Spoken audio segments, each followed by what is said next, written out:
Hey. Wow.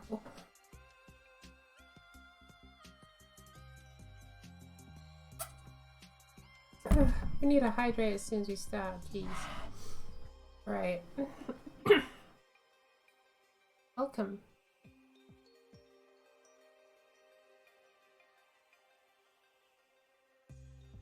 To whatever this is. So let's see what we can make it. We'll make it the best we can.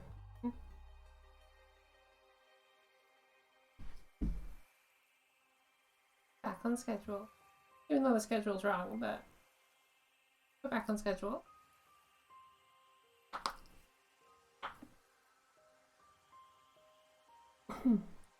How are you? Doing well? Are you looking after yourself? That's important. Look after yourself, make sure you're doing alright.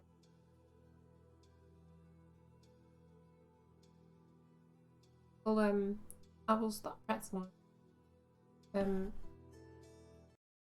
This is the point that we don't have to listen to another 51-second song.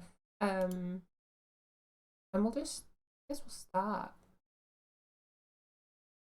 Because that's nice, isn't it?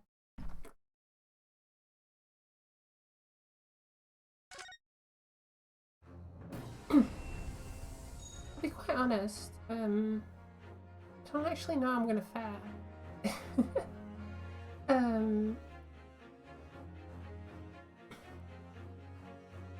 My voice probably isn't the greatest today.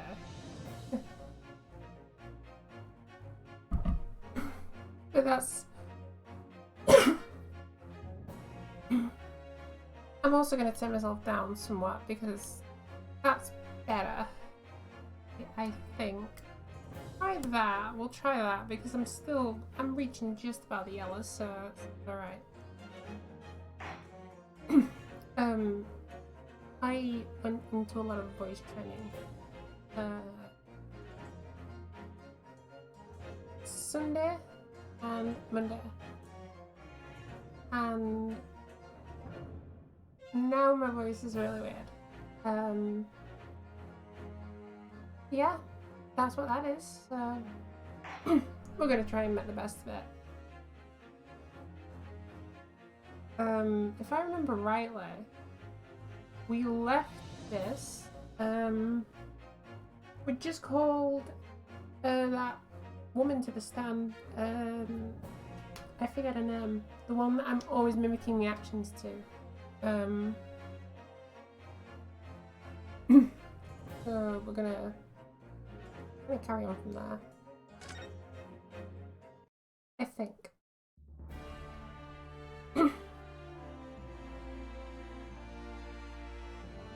Oh yeah, because he's getting like really antsy, isn't he? He's like, I know best. I know what I do. Yes, yeah. And then we're just saying like, yeah, well you should have let us do this an hour ago. We would have probably been out of it by now. Witness, state your name and occupation.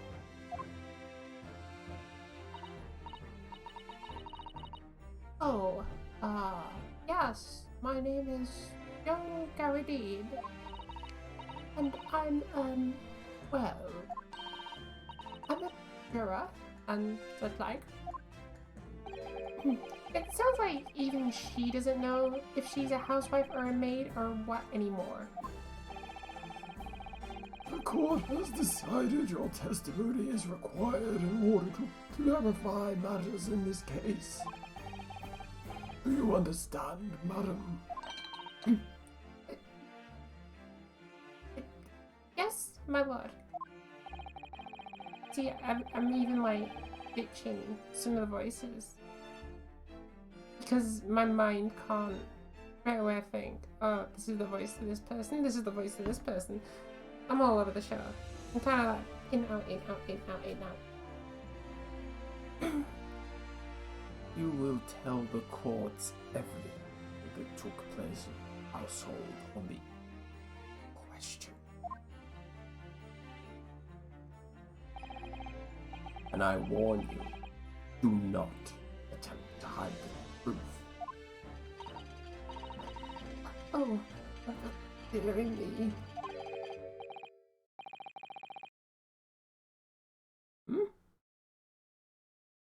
Get up, Joni. Nothing to worry about now. Oh, we even get the crescent moon. Oh, didn't know you were here, John.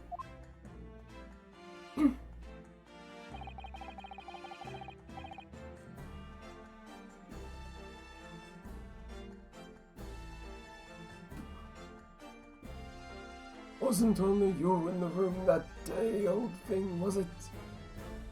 I feel like Von Zeit is going to end up seeming really nicely in a later chapter. I don't know if it goes according entirely to how the first game goes. No, I can't say that. That's spoiler territory. In classic Ace Attorney fashion, we will probably end up with a case that revolves around him. That kind of like either plants his face as a hero or it plants him as like the enemy, or we kind of work out why he's called the Reaper of the Bailey, and we kind of uncover the truth behind that. It's going to be something like that, I think. How are you doing today? Welcome back. We're back on schedule.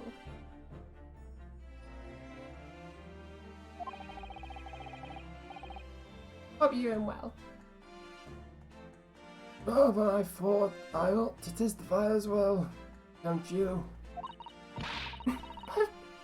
But what about your knee, dear? I'm doing pretty well. I'm glad you're doing well. I'm kind of not doing too well, but that's only my voice. And it's because I haven't really been speaking today. So hopefully this helps, I guess. Also, I think I've actually pulled muscles in my throat that I really shouldn't have pulled through doing improper techniques.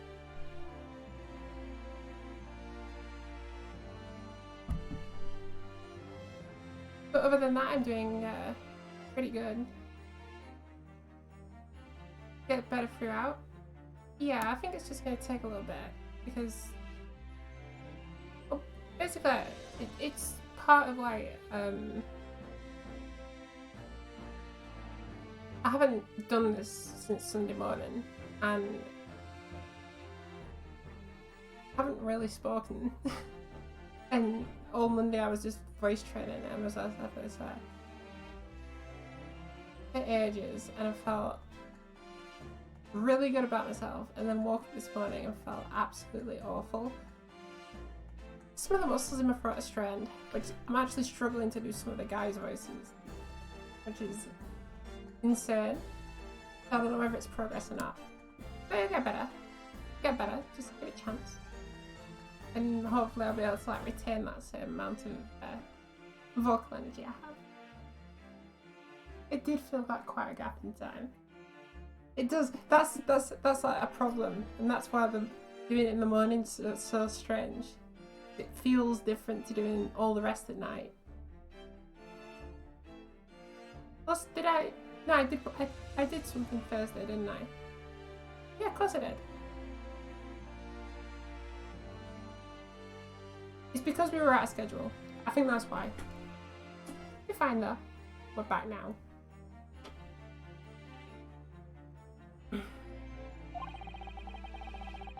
You did this song. Yeah, I did. A run that turned into a grave mistake.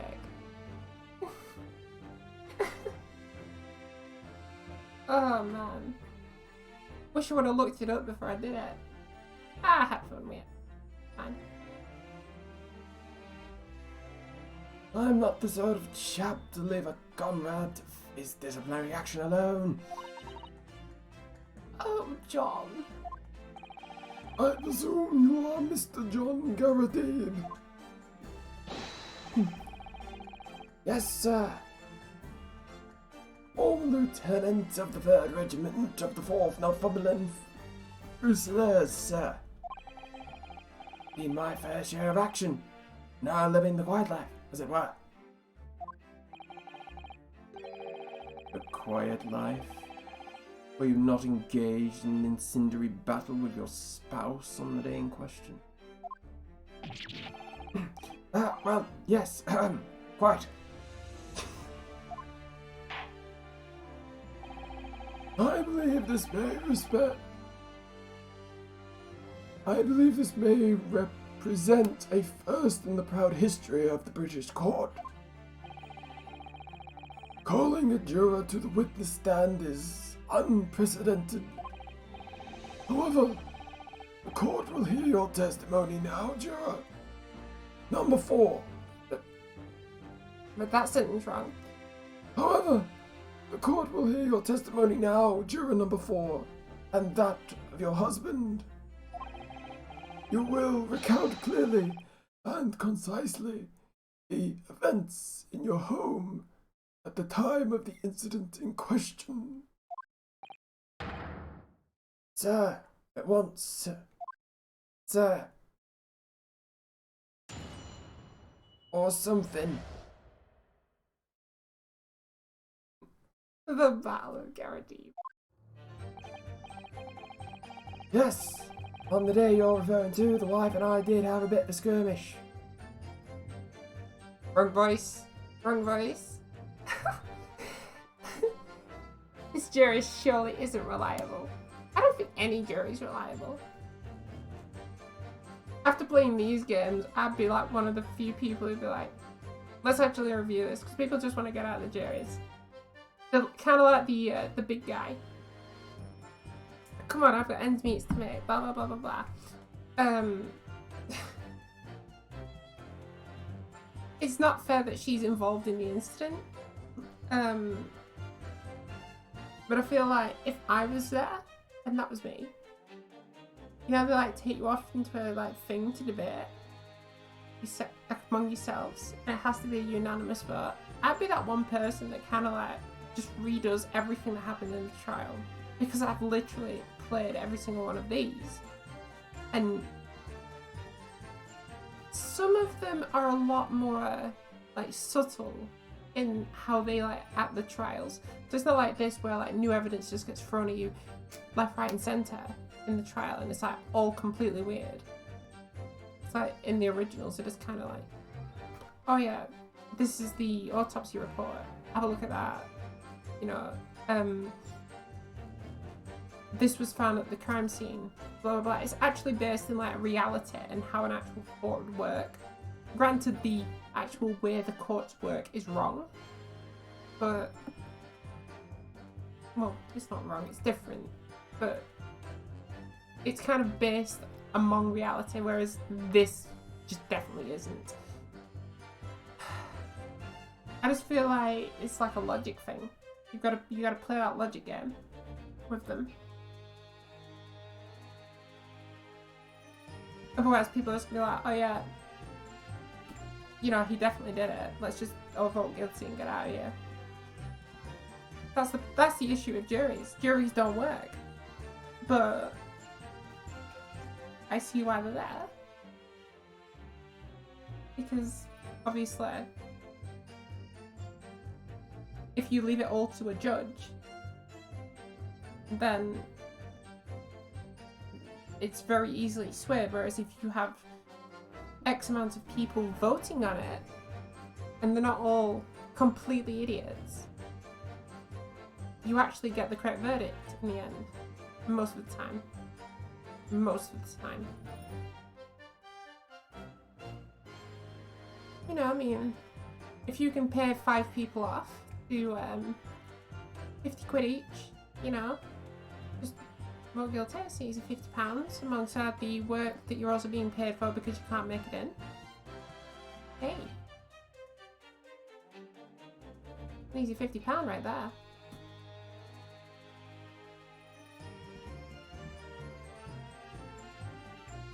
think that's an oversight on this system particularly.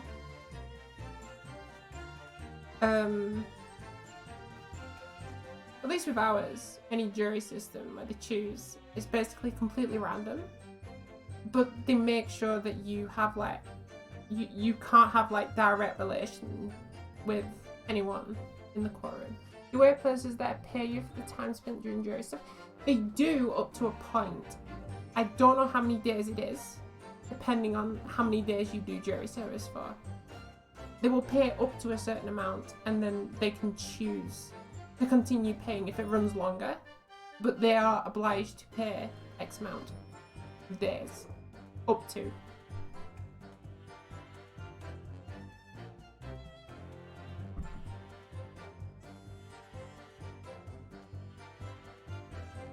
It's one thing I can't fault the UK for, surprisingly.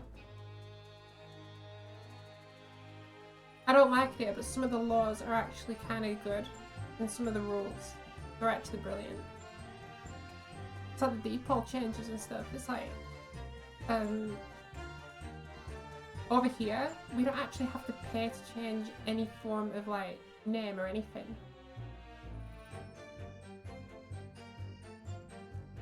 We can literally just write it down on a piece of paper and and just start using it.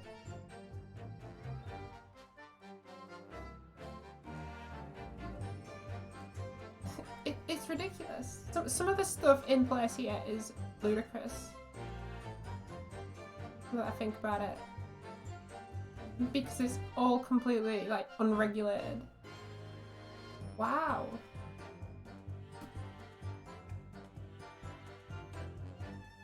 Insane. Insanity. Insanity. Ugh. Oh man.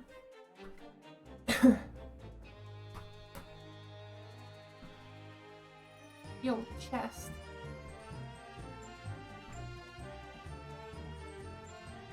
The country's so old? Yeah. That is a lot of it. A lot of the law here is remnants of the old times. But some of the stuff's so out there, but some of the stuff is so amazing. It's surprising that we have that law, you know. You can change your name to whatever you want by a depot, blah blah blah. You don't have to pay for it, you don't have to pay for anything, you just start using it, blah blah blah blah blah. And then they're instantly like, oh yeah, but you can't self-ID. You know, you can't just say your email. You can't say email. You can't just say your non-binary. Non-binary isn't even a, it's not even a thing here, apparently. Which is stupid.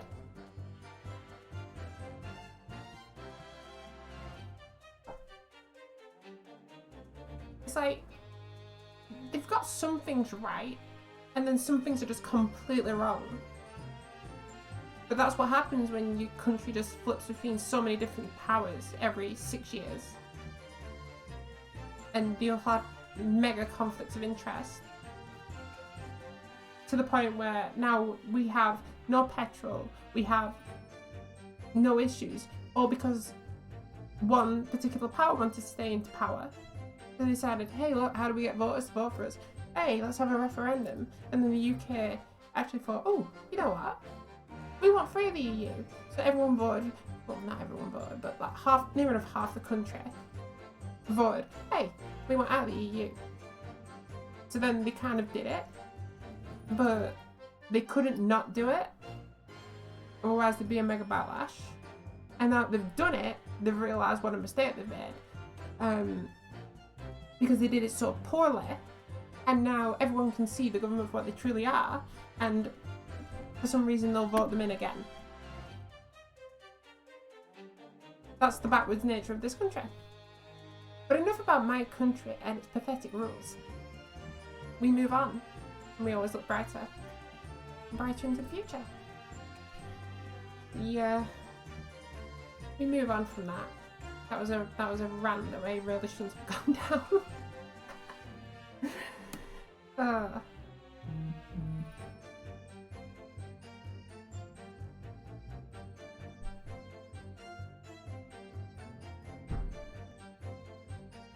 Ah.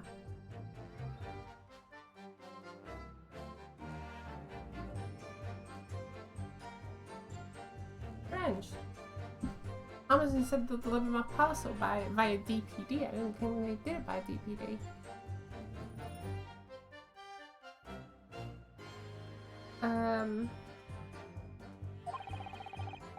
Let's carry on before we go on to more political rants, because I'd rather stray away from that.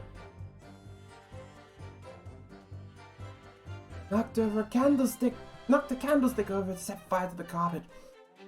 Soon had it out though. Got the window open. Meanwhile, I was picking up whatever I could find to throw at him. Plenty of knives at our place. Don't say I didn't notice. One or two went missing, I'm afraid. If that bally thing in the victim's back really was one of ours, you'd have a job proving it, I think.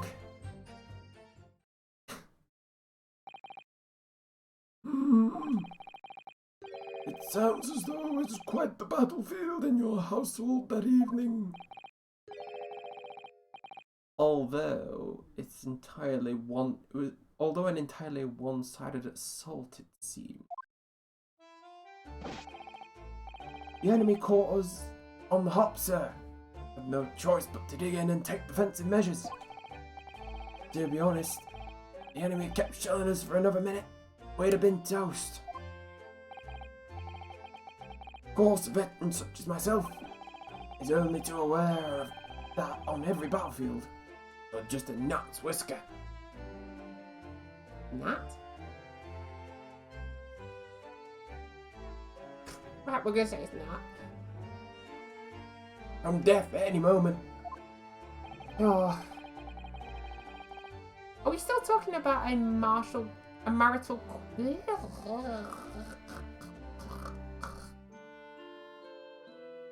we still talking about a marital?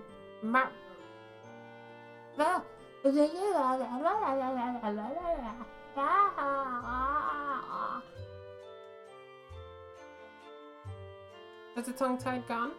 Has it gone? Okay, alright. We're still talking about a marital quarrel here. Ah, I respect that.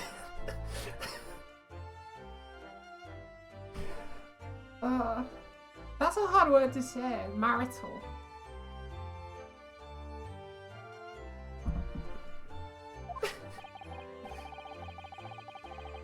I must say I'm dubious that this testimony was shed any light on the origins of this jackknife. In combat, one's focus narrows such that surroundings are barely noticeable, barely noticed. These witnesses may not be able to offer anything more than they have testified already. This may be a dead end. Van Zykes may well be right. Well, whatever the chances, we only have this last cross-examination to uncover the truth, Mr. Narahara. Ooh. Yeah, I'm afraid so. Very well, counsel. Begin your cross-examination.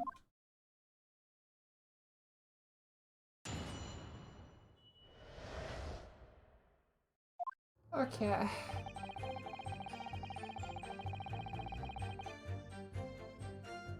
Oh, I can recall a reason.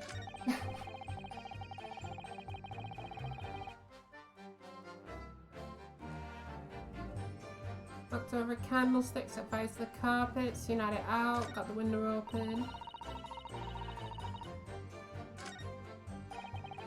Plenty of knives at our place, can't say I'd noticed if one or two went missing, I'm afraid. If that bolly thing in the victim's back really was one of ours, you'd have a job proving it. Hold it! Hold it. So, you have no intention of admitting it was your knife? Unless we can produce proof.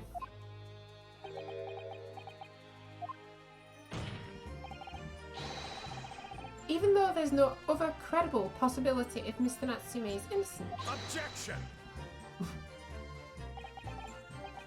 You forget, my Japanese friend, that it is yet to be established that the accused is not responsible for the attack. As if I could forget.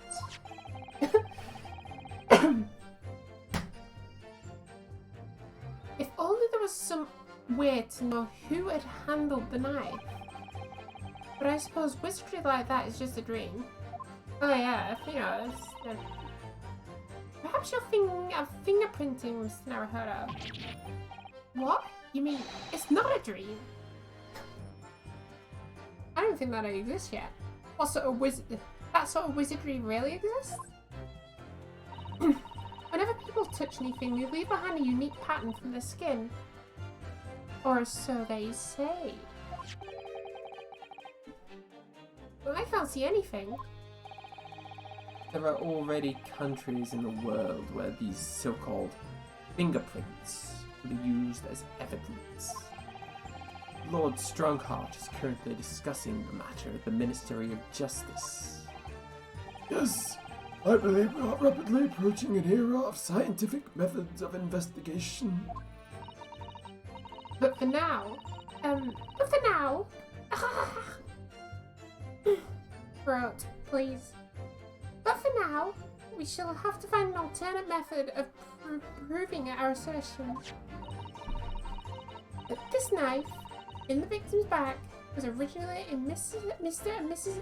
Garadi's house. I'm all over the place. Let me have coffee. Let me have coffee. That'll actually ease the throat.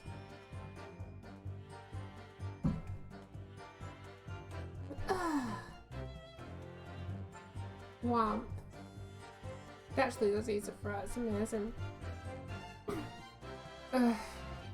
If only I could transplant this whole incident several years in the future.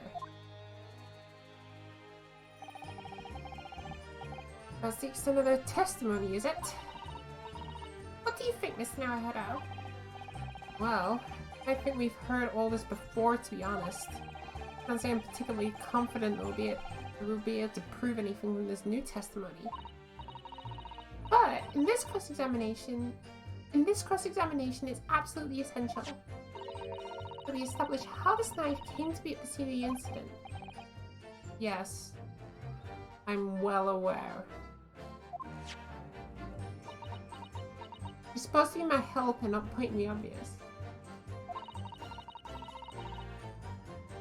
I'm sure both of them must be feeling very worried.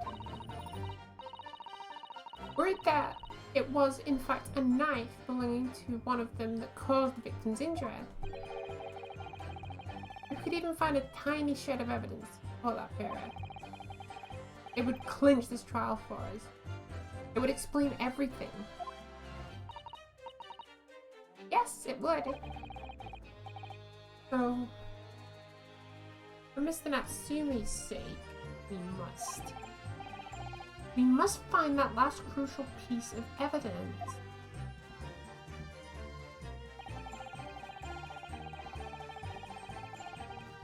Hold it! Let's see what comes up here. He's gonna start sweating. The reason is what you told us yesterday, I believe. Yes, that's right. If I remember correctly, it all started because of a note that was tucked into pages of a book belonging to Mr. Garadi. A rather passionate note, in fact. But Mrs. Garadi found the note, discovering her husband's little secret. Wink wink, nod nod. Small amount of punches in the arm. And she gave him a mighty number of slaps across the face for it too. What a sordid state of affairs. Hell on earth.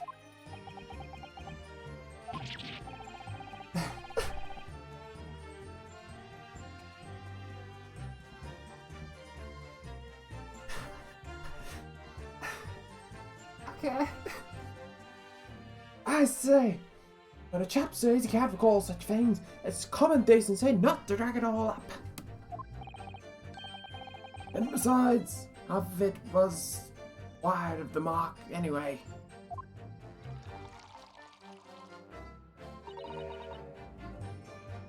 A likely story.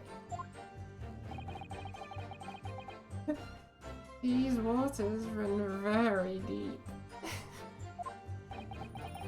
And what transpired next after these multiple blows to the face?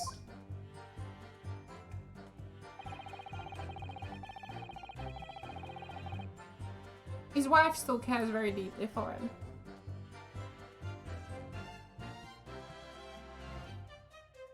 Even though she still believes that he's cheating on her.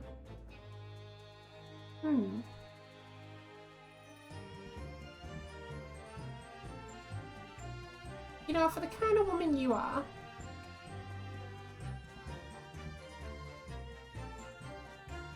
I'm very surprised you're still with your husband. I know you burnt the house down and whatever, but come on. If you're gonna carry on accusing him of cheating, then we're gonna need some proof. Not just the note. He says it's not his. Can you prove that? No? Okay.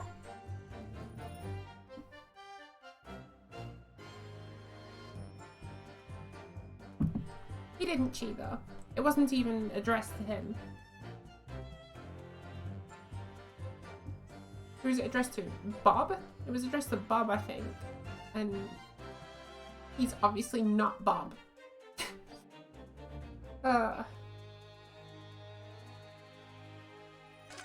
the window open.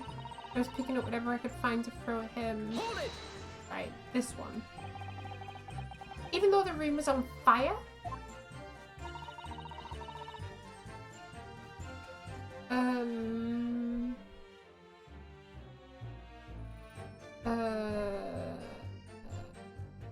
What's the vote? I'm struggling with this person's voices. I've given them about 8 voices. Oh, no, that's, I give that to, the, woman. Oh my! That's the one. As far as I was concerned at the time, it was more important to extinguish my anger than the flames. When a woman wants to throw, she must throw. Hey.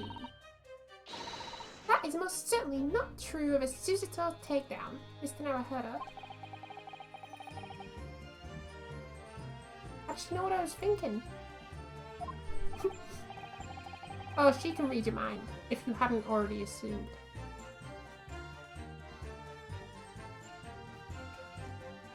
So, please cast your mind back and try to remember.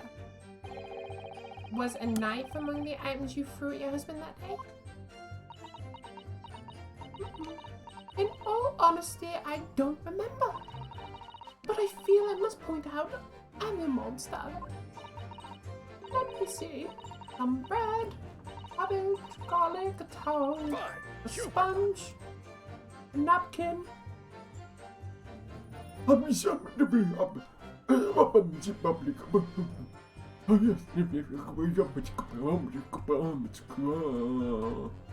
me. Excuse me. All your mumbling over there makes me want to question you. You have something to add?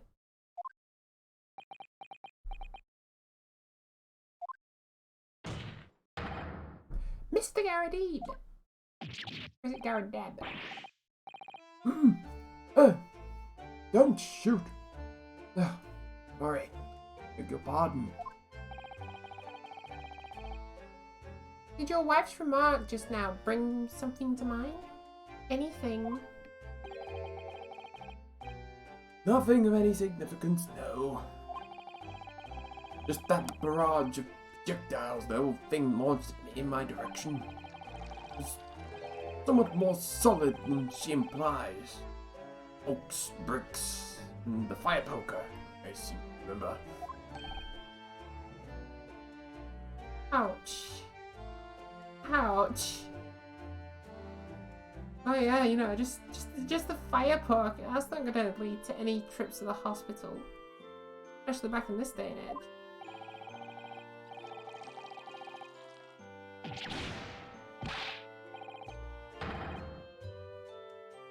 We're not at home now. This is a court of law.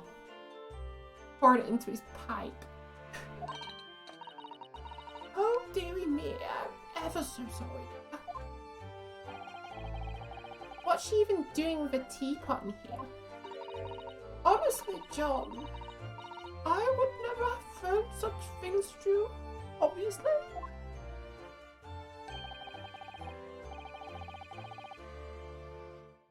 Take a look at this then. Well, take a look at this then.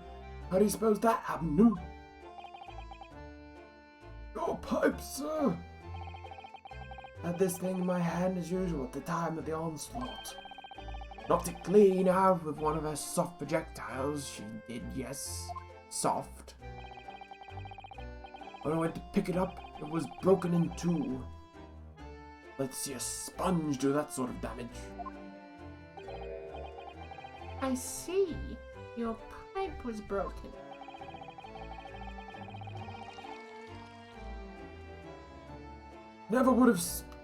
It never would have been sent flying unless it was hit by something pretty solid. Anyway, I've managed to bandage the thing up now.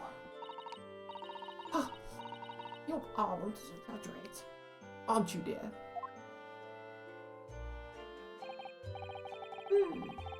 I wonder what we should make of this account. It'd be important. The defense believe Mr. Garrity's remarks just now are of great significance. Objection! This war veteran's words only tell us one thing. Betray a fiery wife. Pipes, as well as hearts, be broken. Oh. Sentimental wisdom, perhaps, but hardly worthy of adding to formal testament. Indeed. Common sense, one might say. Might one? In that case, would you at least permit us to examine the pipe, sir? I don't see why not. Oh, dearie me. There you go again, trying to ingratiate yourself with the young lady. Trust me, we have no intentions. Very well, the court will accept the gentleman's pipe as evidence.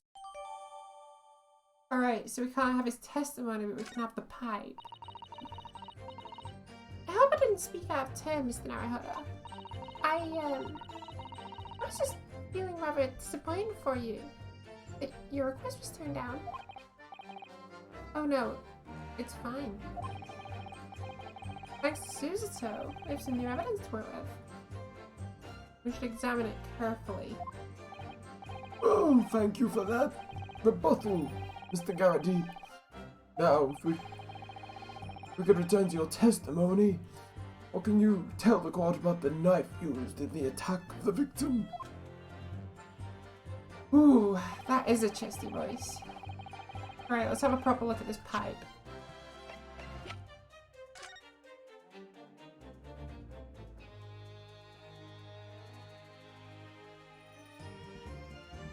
It's a bit chipped off. There's a small nick out of the bowl here. Look, it appears to be made of a... It looks to have been made relatively recently. And see how there's little scrapes and dents all over it? This is clearly a well-loved pipe. Yeah, you're right. It seems to me, recently, that being well-loved goes hand in hand with getting some battle scars. Wink, wink, nudge, nudge. Couple of punch the arms.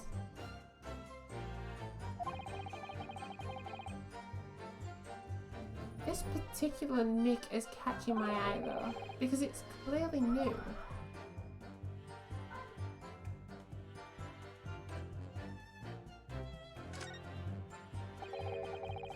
It looks to be in a sorry state with that bandage around it, doesn't it? But for some reason, it feels slightly ominous to me. Like it's trying to shout out a warning. Probably because it's the same blue as Mr. Garadib's dressing gown. I suppose it must have been considered sentimental value to Mr. Garadib, given that he's gone through the trouble of repairing it for this, like this. Either that or he can't afford to replace it. I think that, yeah, that's kind of me. Ooh.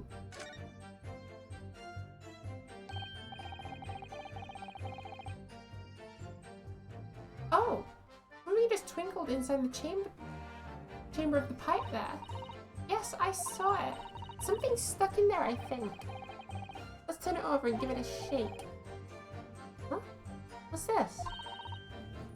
It's a tiny fragment of metal. Nowhere.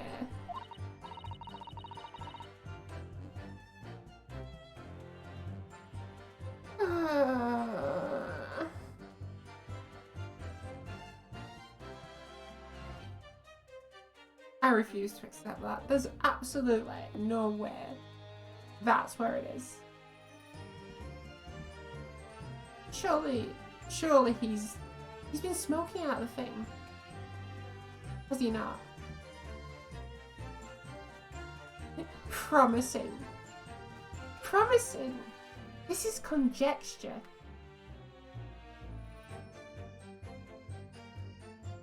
We might have the tip of the knife to prove that it's his knife, but why in the pipe, of all things?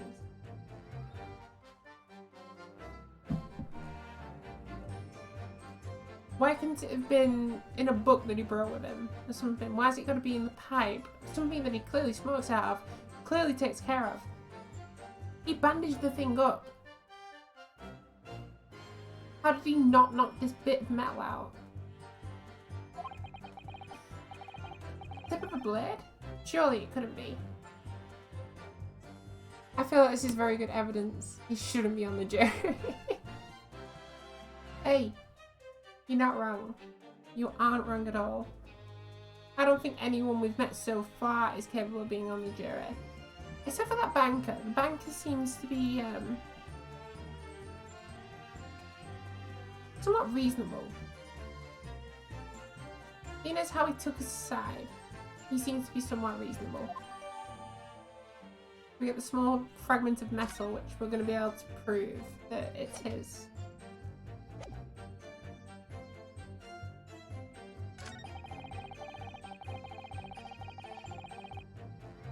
If it was one of our things, she'd have a job proving it. Oh, have the metal piece now, don't I, sir? Objection! Objection. Mr. Garadib, but I should take a good look at this, please.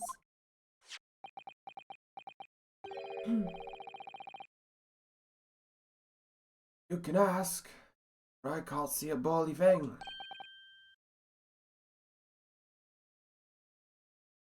Can't.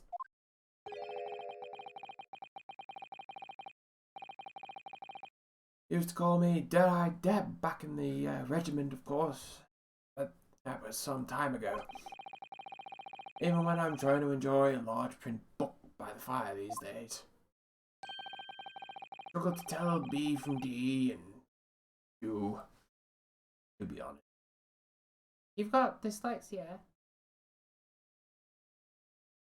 Wait. That's not age. That's something you can't help.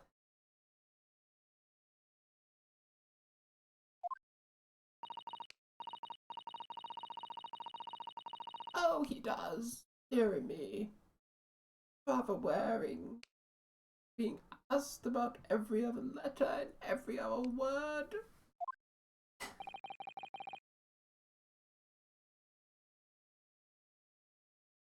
You must be very dizzy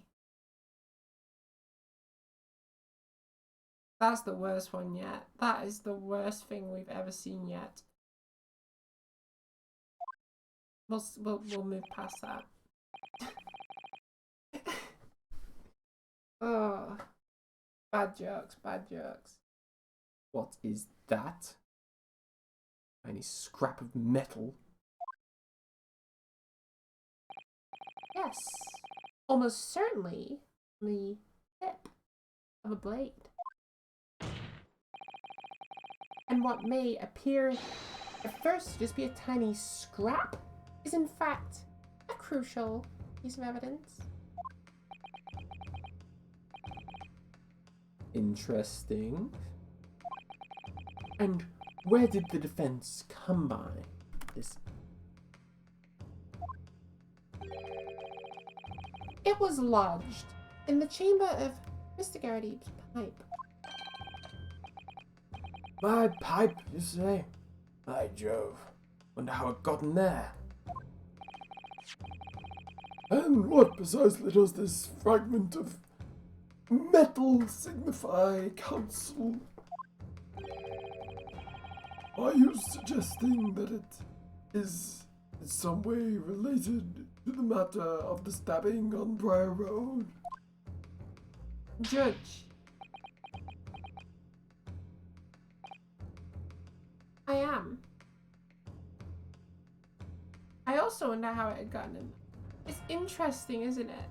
The fact that it got in there and it didn't come out, but it came out when we saw it, but not when he probably turned the pipe over multiple times, you know, dropped his pipe a couple of times, put it down, kind of refilled it. You know, but yeah, we kind of just avoid those like little intricacies and things.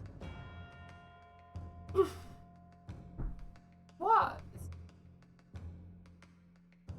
I'm not taking with this. I'm not taking with where this case has gotten so far. Poor Natsume. All this over a bit of metal fragment.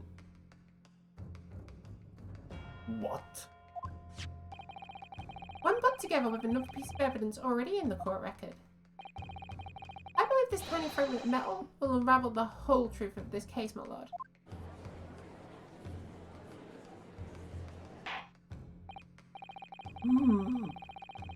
You appear rather confident in that extraordinary statement, Counsel. Very well then. Present the pertinent evidence to the court. What evidence, when paired with the fragment of metal, allegedly reveals the truth of this entire case, even though we all know it's actually the knife? I only want you to prove it. I don't know, I think it's my armband. Take that! Take that. Come on, Judge. This is why you can't just trust the judge on his own.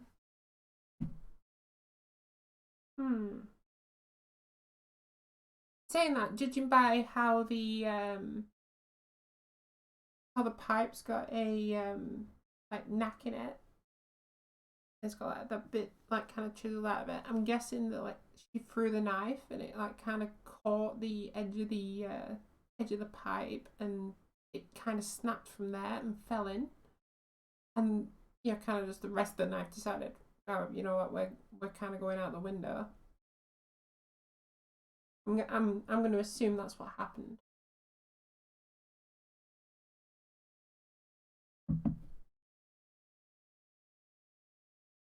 Unless,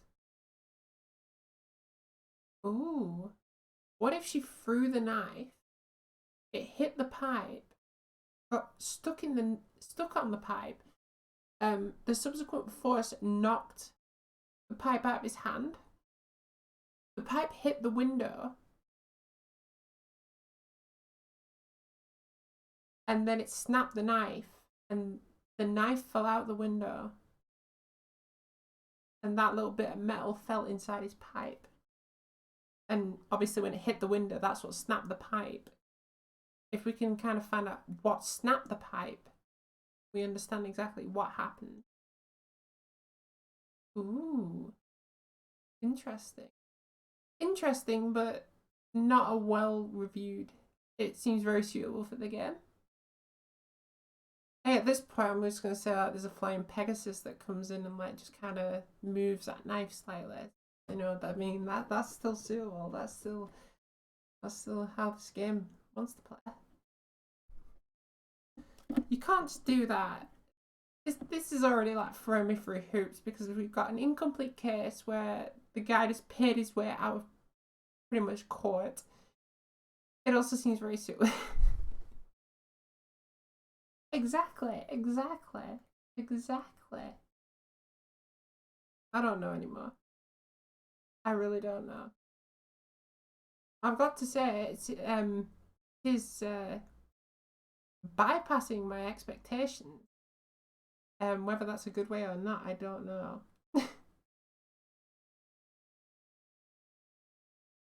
Guess we'll find out when we reach the stunning conclusion of Game 2, Case 5.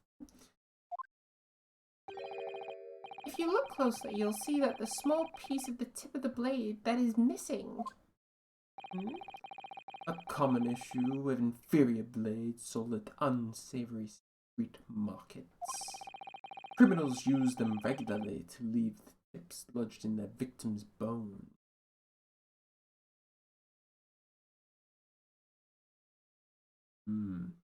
Bone. You like bone. And what of this particular knife? No doubt its tip has suffered a similar fate, now languishing somewhere near the spine of the victim. Objection! No, I have it right here. No, that's not the case. The tip of this particular knife's blade is the very fragment of metal we discovered in the chamber of Mr. Garadeep's pipe. Oh, good grief. Lord Van Zykes. Yeah, let's JoJo pose. Nice. I don't believe it. The knife from the crime scene and this fragment of metal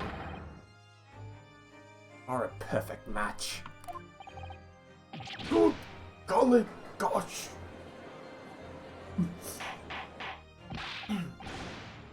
Order!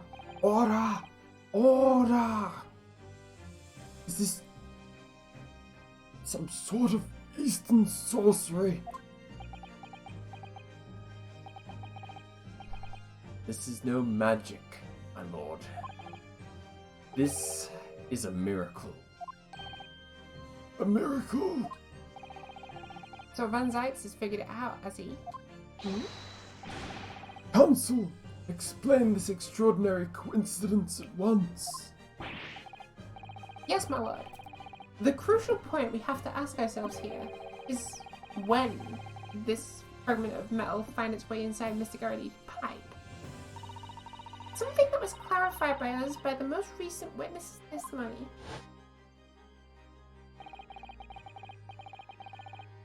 So I had this thing in my hand at the usual time of the as usual at the time of the onslaught. Knocked it clean out with one of her soft projectiles she did. Ooh, see? I think I'm right. It would never have been sent flying unless it was hit by something pretty solid, aka a knife.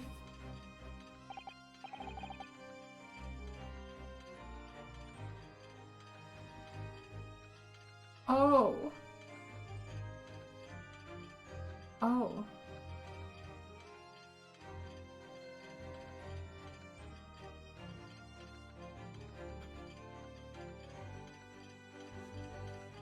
I've just realised what we've done.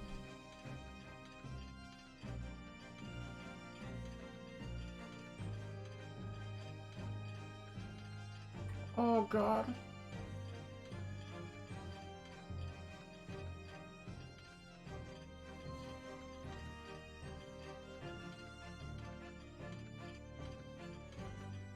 Hopefully Van Zykes can pull some strings for this.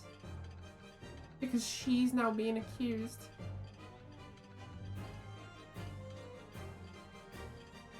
I hate this. I hate when they like kind of just accuse someone who's like not even like she's done it out of no knowledge. She's done it. It's not as if it's premeditated. I'm happy to like, you know, send these people off to the gallows and things, people that premeditate the murders and things. But don't kill her. Come on. If she did, it was very intentional. Exactly. It was coincidence, which is why I'm hoping Van Zyke will pull that some strings like he did with that police officer. Kind of. During the argument between these two that occurred, just as the victim was on the pavement below, Mrs. Garrity flung this knife at her husband. However, the knife missed Mr. Garrity, striking the pipe instead, in his hand at the time. Which caused the tip to break off. Force. Good lord! Yes, and that is when the tiny tip of the blade found its way into Mr. Garrity's pipe.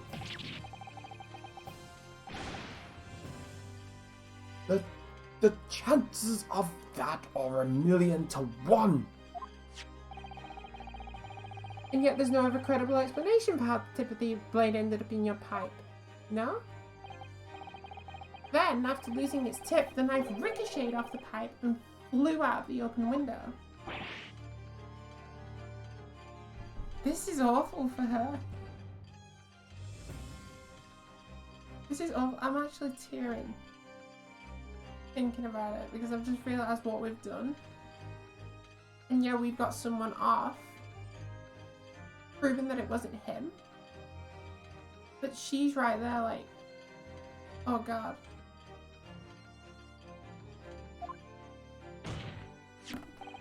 Holy smokes. In short, this knife, which fell from the window of the Garrity's house, is the very same knife that struck the victim in the middle of the back on the street below. Oh my gosh, oh dear. And just think about it. Just think about it. If he wouldn't have turned up,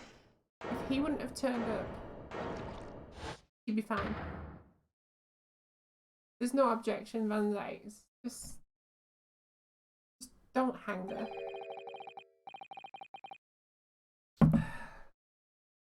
A full-bodied fury. I'll give you that. Complex bouquet of seemingly trivial points, plausibly arranged to create an almost passable.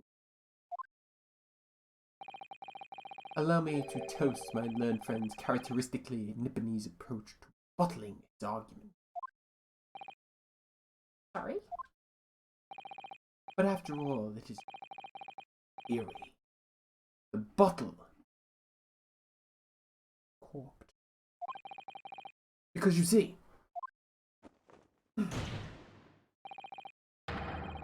it's spoiled by an insurmountable inconsistency. And what? No. There's no inconsistency. We've just proven it. Lord Van Zyke, explain yourself.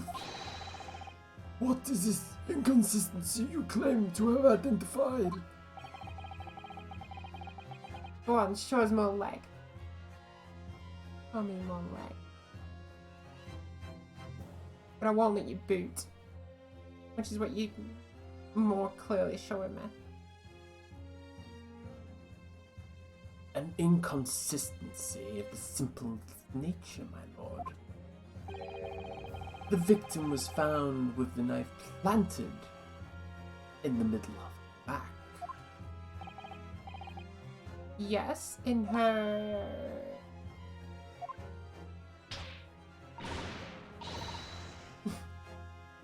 Why hit your husband? That's right! You silly little man!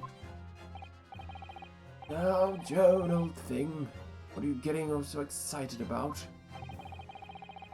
Let us consider the basic facts of the case more. The victim was walking along the pavement before being stabbed in the back and falling to the ground. If the knife struck her had fallen from above, there's no possible way it could have planted itself into the victim's back. Oh, well, actually, I can prove that. Did you see, Van Zykes? I'm not an idiot. Order! Order!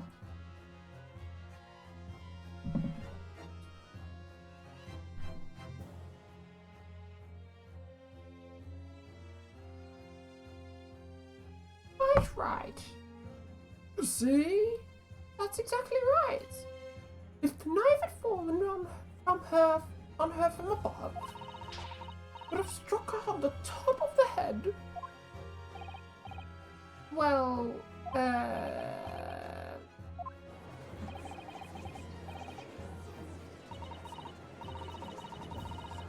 I know the answer.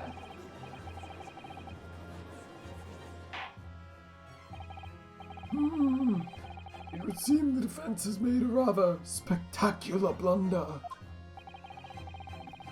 If a theory has even one inconsistency, it can't stand. Your theory, my learned friend, is history. No, we have proof. We have evidence. I forget what it's called, but it's burned on the back. I was sure we were right. But now, the way has been blocked completely by just one simple inconsistency. Or in other words, we simply need to eliminate that one inconsistency and the theory will stand. Miss Suzuto. You mustn't worry, Mr. Naruhodo. You were just caught off guard, that's all. And your mind went blank. Yeah. Well, it didn't, but, you know. But if the path you were on is indeed correct, then a way will present itself. The key is in the court record, I'm sure, blah, blah, blah. All the information you need is there. You know, just like the last few trials. It seems you have nothing to say, my Nipponese friend. Well, your silence speaks volumes. A tactic acceptable. A tactic... A tacit acceptance that your theory is fatally flawed. No? Objection! No. See, my theory is perfect. My theory is completely perfect, in fact. This inconsistency doesn't blah blah blah. It means that I need to sharpen my mind and dig deeper for the truth. The test. Yes. If the knife fell from the victim, there's no way that it could have hit her in the middle of the back. Under normal circumstances, that is. What are you implying? Counsel! There's a piece of evidence in the court record that can explain this inconsistency. It can explain how the knife fell from above could have pierced the victim's back. You already have the answer. Goodness! Utter madness! No, completely true. Surely this must be the last time. Counsel, present the evidence of which you speak. This This is the last inconsistency, the final piece of the puzzle. If I can successfully make sense of this, the truth will be laid bare at last. The evidence that explains how this falling knife became lodged in the victim's back is the book. Take that! The book. Gonna stop that whole dramatic sequence. You know. This fourth book, found at the scene. This is the final piece of evidence the defense will present. The burnt book. Is that not Mr. Garadib's book? Yes, and to understand its significance, we have to consider how it came to be at the crime scene in the first place. This photographic print clearly shows the book in question, and the victim holding it in her hand.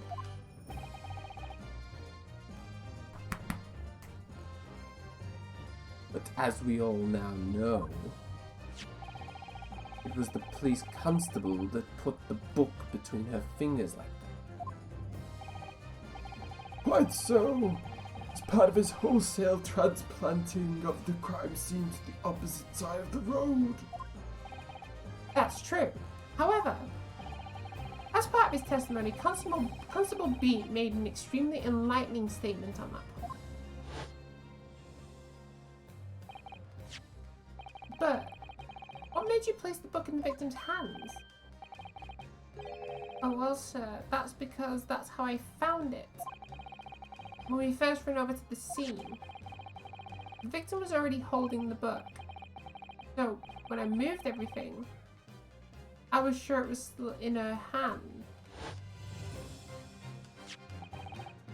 In other words, the victim had already picked the book up in her own volition. And clearly, that must have been before she suffered the knife wound. Well, I should say so. Being attacked with a knife, I don't imagine she'd have been doing much of anything.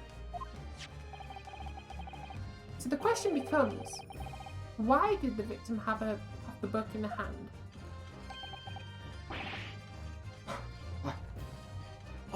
Jingo! I think I'm beginning to see what might have happened now. Oh, dearie me. We know the book fell from the top floor of the Garadib household onto the pavement below. At precisely that moment, the victim was walking past. Yes, exactly at that moment. The young woman was walking along the street in the light fog when all of a sudden, a book fell right in front of her. The book I threw? Yes, Mrs. Garrity. And what do you think the woman did?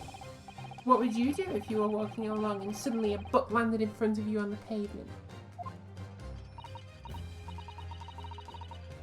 I really can't imagine it. But I suppose she might have reached down and then picked up the book. Exactly.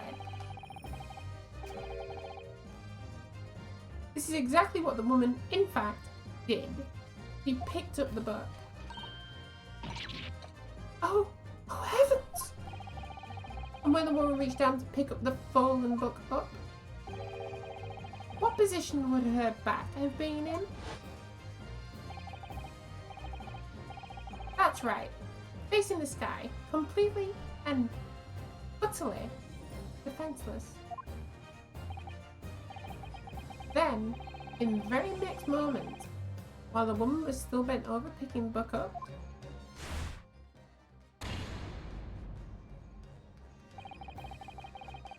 the next object fell from the room above, the jackknife, straight into the middle of her back. Here's the thing, right? I don't think she's gonna get charged because A, it's an accident, and extremely unintentional, and B, she isn't actually dead. So I think we're alright. I hope we're alright.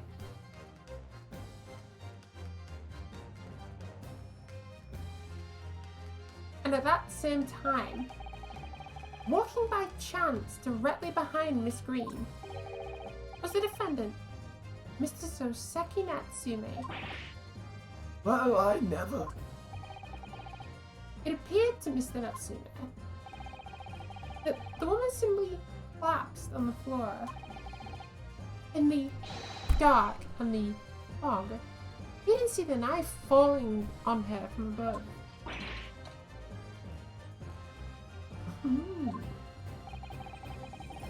And from the other direction, the constable and his wife saw no one but the victim and her apparent attacker.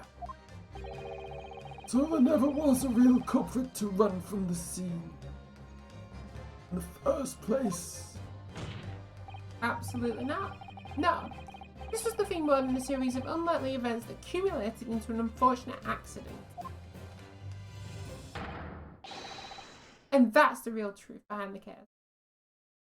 And you can kind of see the remnants of the 3DS roaming through here. You would have had a nice like finger pointing right at you in 3D. That would have been. So what happens now? Well, Mr. and Mrs. Garadib.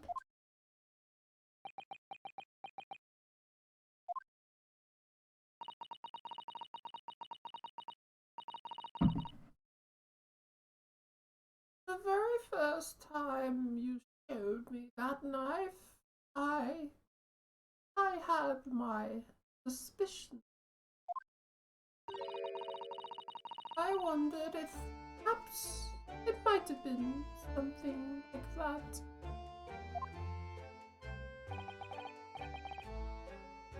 There, old bean.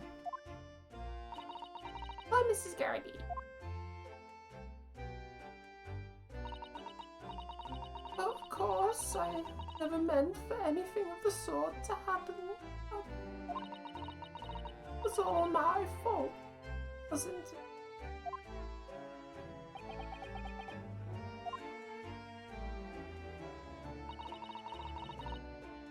I take full responsibility. Let my anger get the better of me. I threw that book, and I threw the knife as well.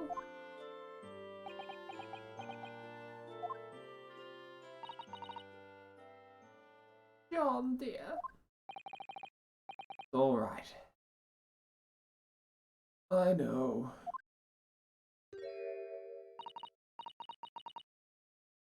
I'm ever so sorry. Truly. I'm not screaming.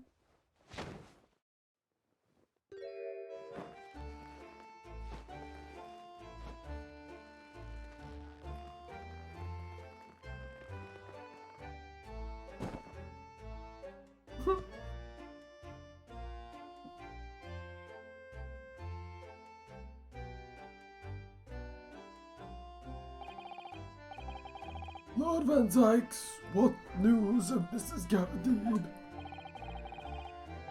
He's been taken to the infirmary. It would appear that today's events have left her in an especially flustered state. However, I believe she will recover in due course. There is no cause for concern. Yes, unbeknownst to themselves, they caused what could have easily been a terrible tragedy. They shall have to prepare themselves for the consequences of their actions. There is some good news, however. I've just had word from the hospital where the victim is being treated. Her condition is improving steadily. Doctors believe she will regain consciousness soon.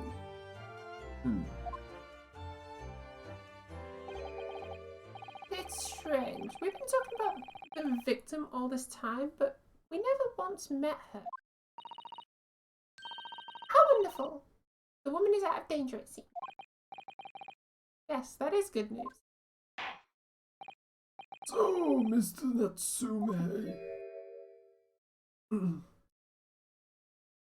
Told you I'd get you off the hook. Yes?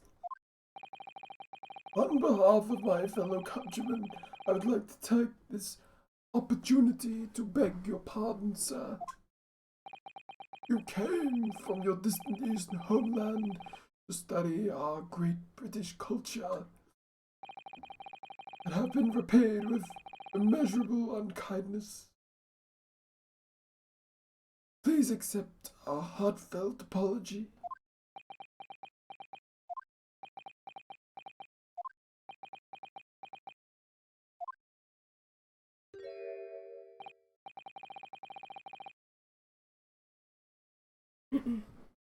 Excuse me? Excuse me, that was an apology now to me. You're supposed to take it on the chin and be like, thank you, my lord. I really, really, really appreciate the understanding, my lord. I will never do it again, my lord. Even though I didn't do anything. Come on, we've all stolen a packet of beer. Never do it again. Come on. Say it. No, let's carry on. No, it should be me. Begging your pardon. Oh no, Mr. Natsume. That evening when the young woman just collapsed on the pavement before my eyes, I jumped to the wrong conclusion again. In my confusion. What conclusion, sir? The woman was dead. Yes, Constable Beat said the same thing, didn't he? He thought she had been killed too. I suppose she must have looked completely lifeless?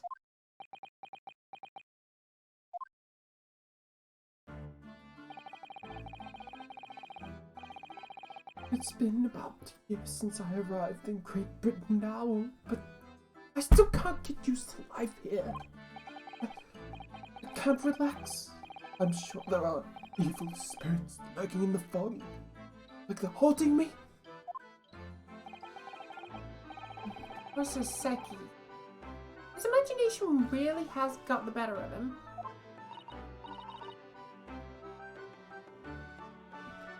Yes, poor man. So, What has happened? I thought the young woman had been taken by the fog spirits. You really have lost it. I never should have dropped my book like that and run away. I should have called for help, for a doctor, for the police. Ooh.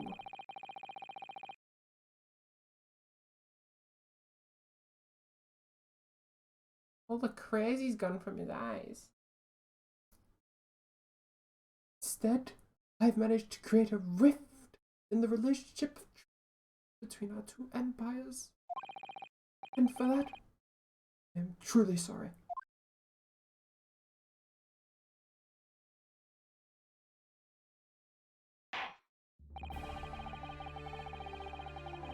One could indeed say that some sort of mischievous spirit has been at work here, I think. One that created a chain of unfortunate mishaps. We were befooled by this spirit and led into false conclusions. But thanks to Lord Van Zykes and our young lawyer here from the east, that chain has now been broken and the spirit exorcised. I heartily commend you both. Oh.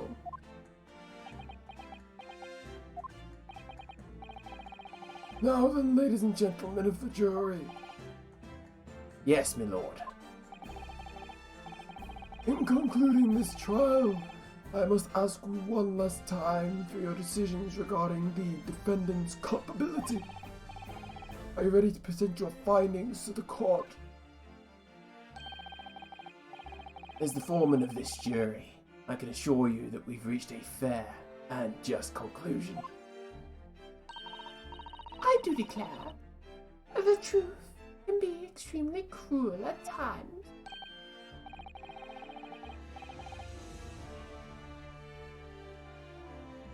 Well, I didn't expect the woman sat next to me, that's for sure. Sitting in for the old bean while she's out of action, you know. But, I know what her decision will be. I think that's unjust. But, you know.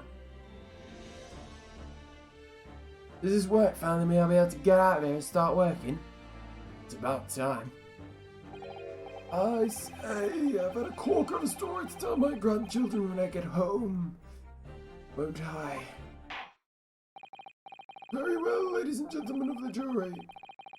I hereby demand your final decisions.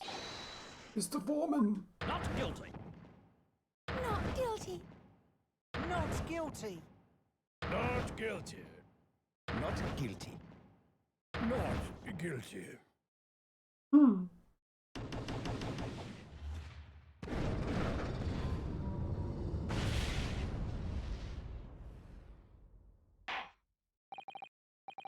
Very well, Mr. Soseki Natsume. I hereby pronounce you not guilty. Yay, confetti!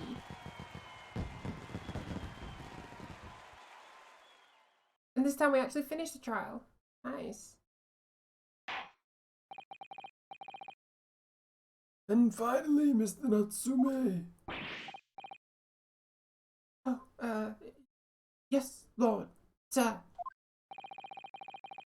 You are now a free man once more.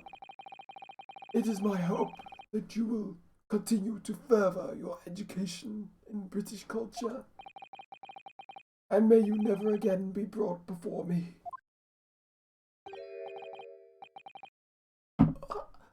Oh, yes, sir. Of course. On my life, I swear I'll never set foot in a courtroom again. I'm transported to tears. Thank you, counsels. Court is adjourned. Hey.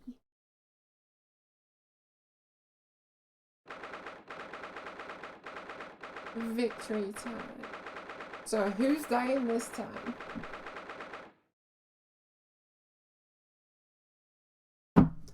Reaper's gotta take someone. So who's it gonna be? Oh, no, come. Wait, you mean me? Of course! Is there another locum here? Is there even one? The guy who just found out he's not guilty, I think. Oh, please don't say that. I've just spent so long getting him off the hook.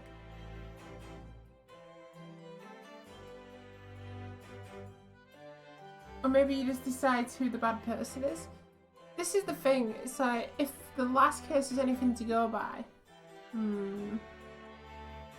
it's making me think maybe Mrs. Garabib.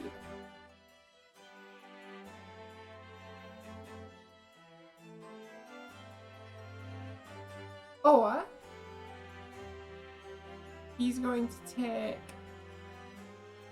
the victim because she's already in a very unstable condition.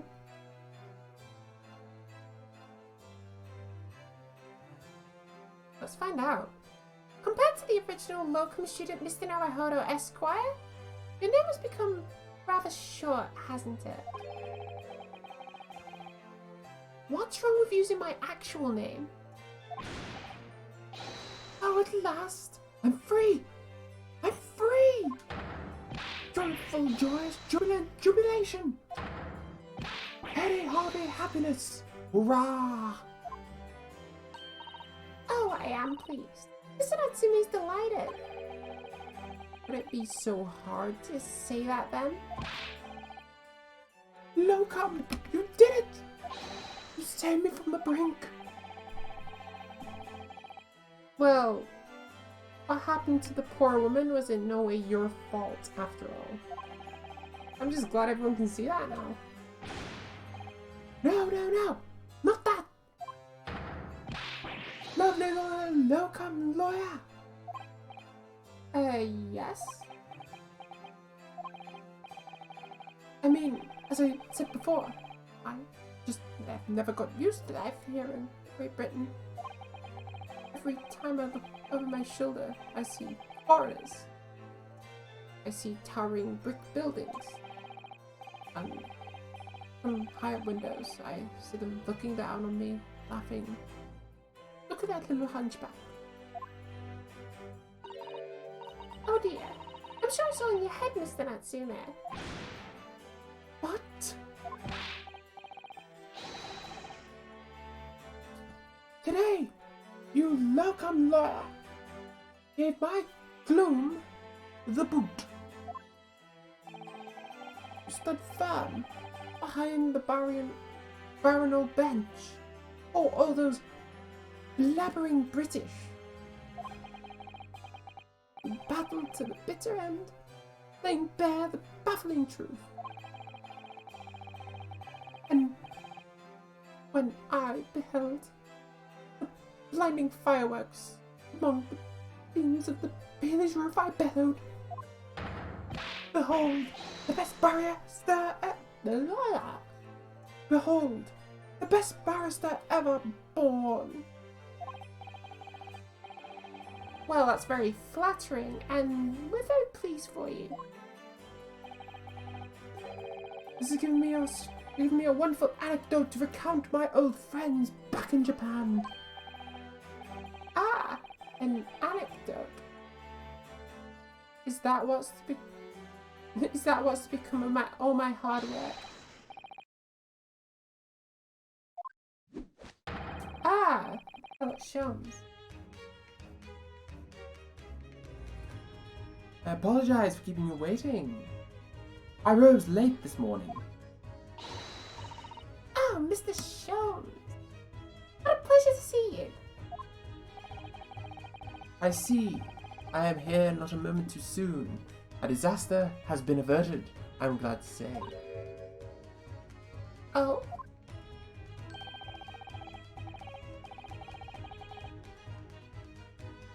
Oh. The trial shall begin presently, Mr. Naruhodo. I wish you the very best of luck. It's just finished. What? No. Then my haste was in vain. It's you! Sherlock Sholmes! Oh. Have we met, sir? This is Mr. Natsume. The man you had arrested, Mr. Sholmes. Ah, I see. I failed to recognize you at first. Our previous encounters have taken place in the gloom. Either of your bleak lodgings or that prison cell. I simply couldn't place that curious face in the light. Charming. This is all your fault, Sherlock Sholmes. You're the reason I had to go through this terrible ordeal. I'm going to give you a piece of my mind. In a very British way, a piece of your mind is a very harshly worded letter.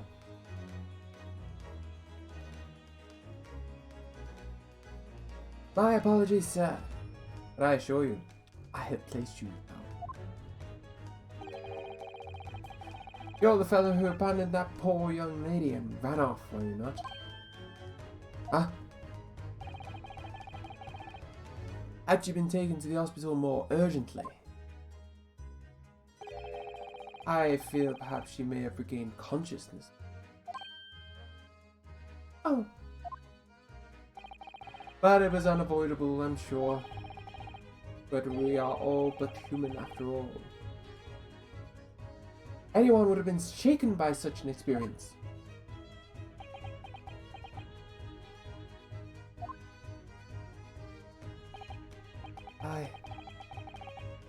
I do feel very badly for how I behaved. Well, never mind. Now then, what was it you wanted to say to me, sir? Nothing. Oh, priceless. Oh, I am so sorry. Really, but that was quite priceless. or Soseki. Still, on the bright side, you had an extremely entertaining experience without paying a penny. And it would seem you were not even found guilty. But there is no bright side. Whatever do you mean, Mr. Natsume? Even after this, I'm still cursed by the spirits and now by the Reaper.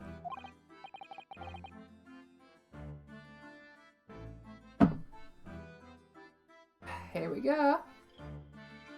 Ah, Lord Van Zykes. I haven't forgotten, you know. Facing that man in court means even if you're found not guilty, you're still doomed. You'll be alright, Mr. Natsume. Hmm? If the Reaper appears trying to make trouble, I will protect you. Oh yeah, just for me. With a perfectly executed Suzuto takedown. Much as I like being turned on my head, a bit of warning next time would be nice, Miss Suzuto.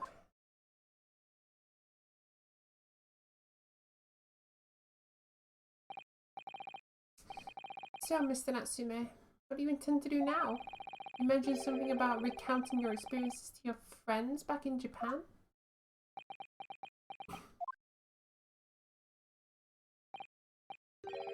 Yes, I intend to return to my homeland soon. Oh!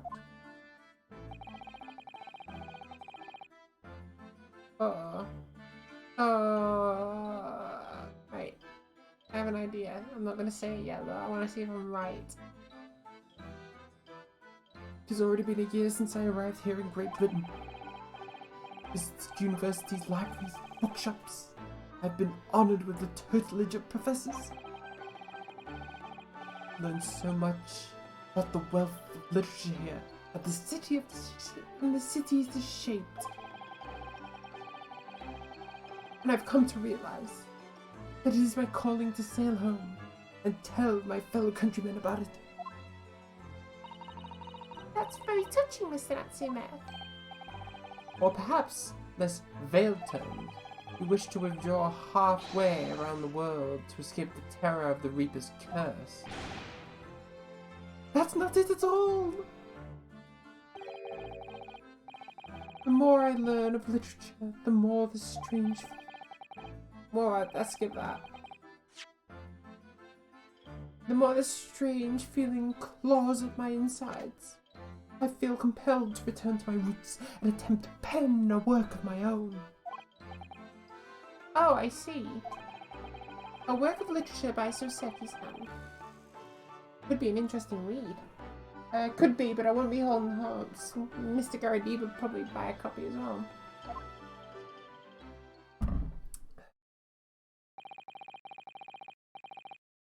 And what about yourself? And what about Miss Suzuto and yourself, Mr. Hoda? Sorry, what about us? Well, will you return to Japan alongside your mustached compatriot? Why would we? A week has not yet passed since we arrived in London.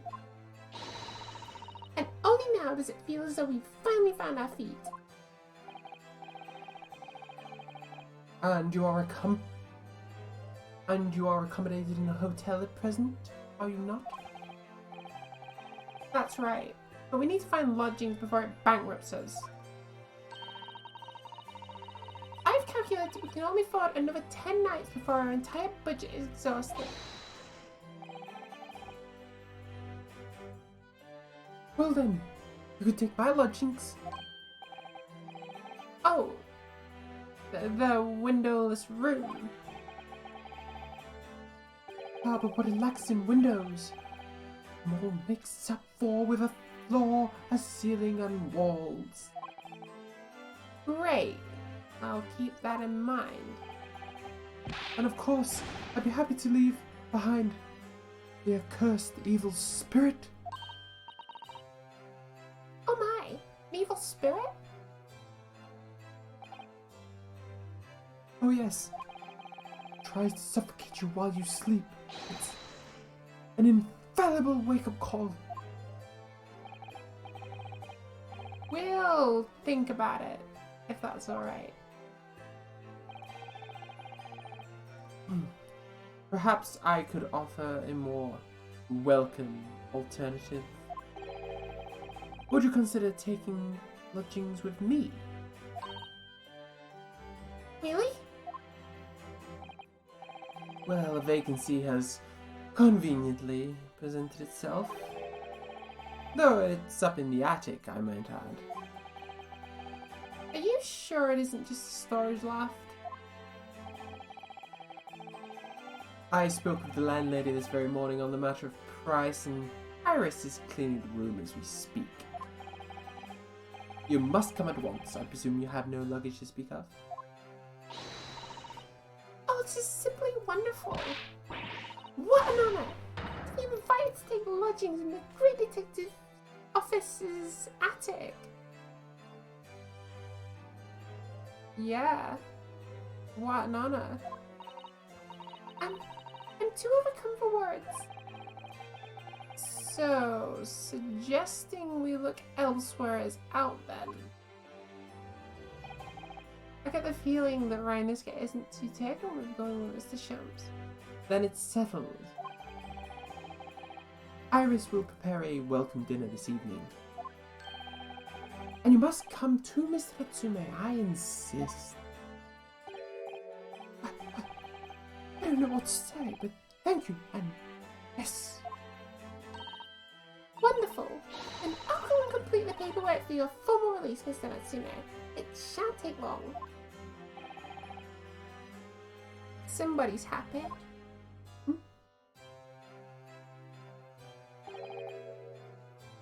Welcome. I knew that you wouldn't let me down. I'm truly delighted to have met you here in London. Likewise, Mr. Natsume. It's been a privilege meeting you too. It's a shame that we're going to have to say goodbye so soon. I've come to realize that I belong in Japan. But Locum, we'll meet again one day. Yes, I'm sure. And hopefully by then, I'll be a successful lawyer.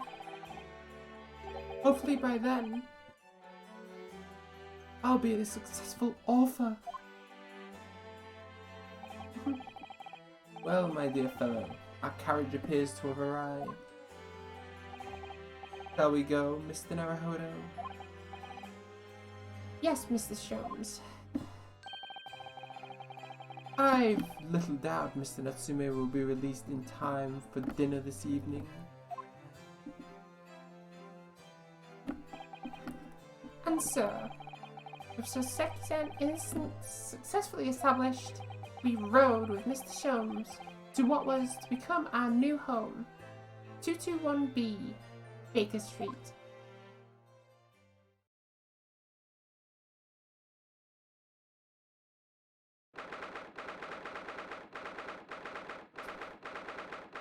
The attic room. The attic room. So this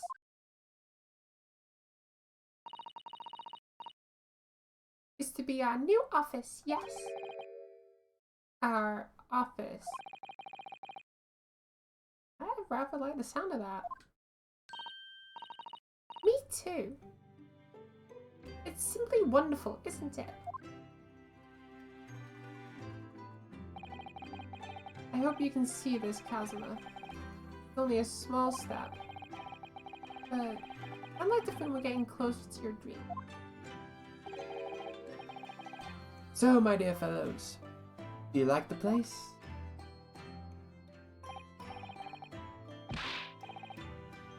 Ah,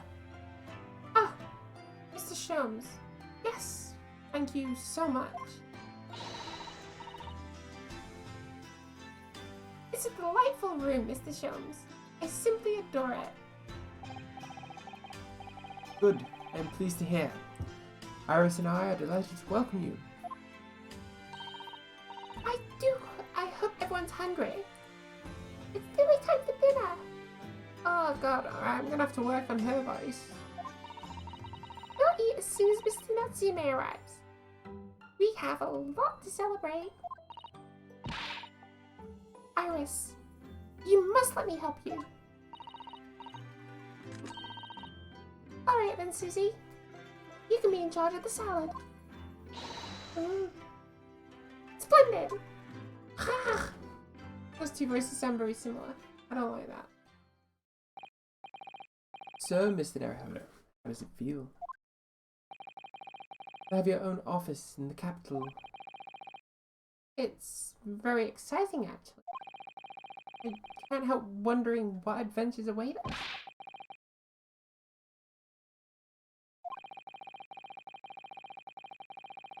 Those were precisely my sentiments when I first established my office in these premises.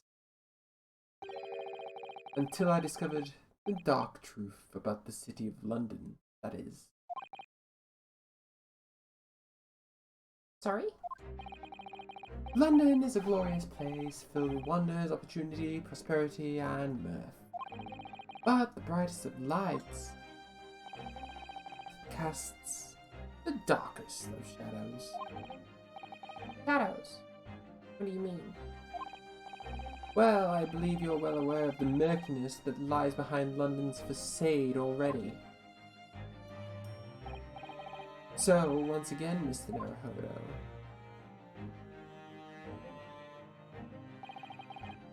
welcome to London. Why is he acting like really creepy and really weird? Of course, at that time, I had no idea the significance of those words Mr. Sholmes so casually spoke. But it wasn't long before my turn came to lift the facade and see the true depth of the murk that lay behind it. End. This for closed.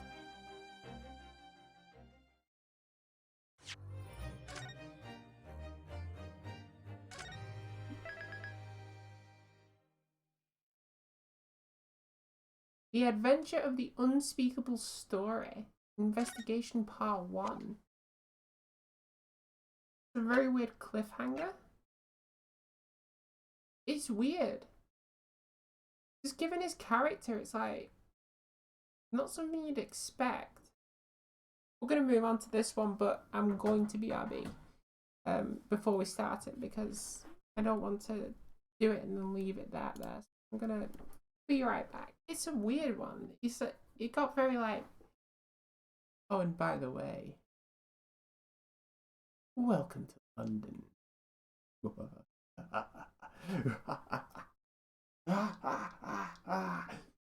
vibe. It's that's insane. He can't be a bad guy. There's no way he can be a bad guy. I hope.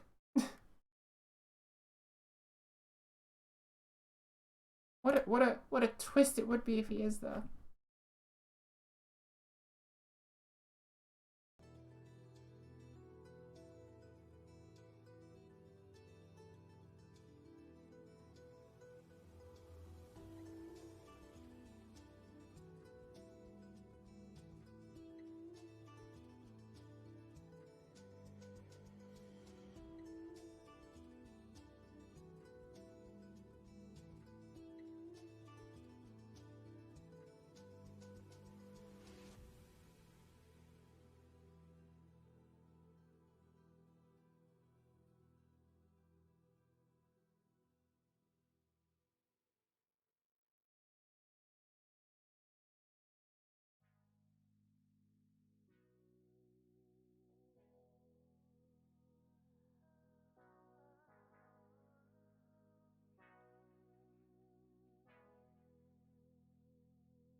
Ooh. Right.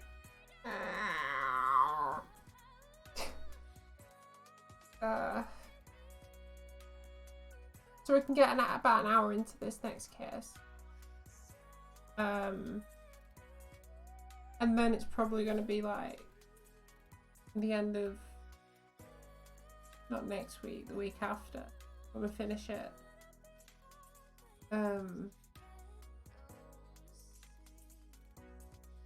Then we're going to take a break. I'm going to take a break from this game. I'm going to play something else. And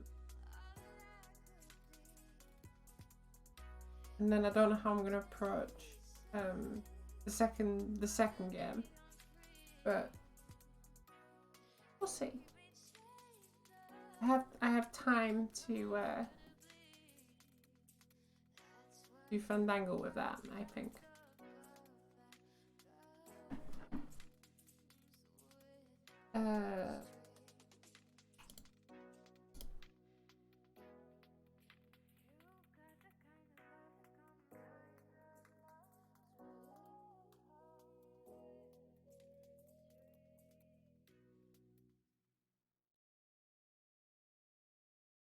How much more of this game?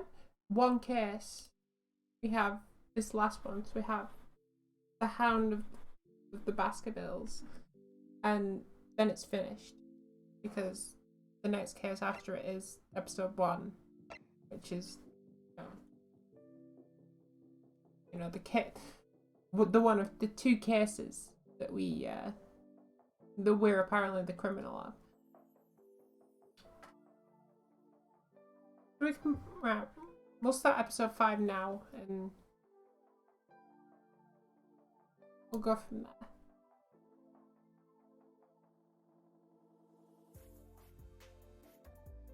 I know it's surprisingly short. The one on the ship should have been like a trial one.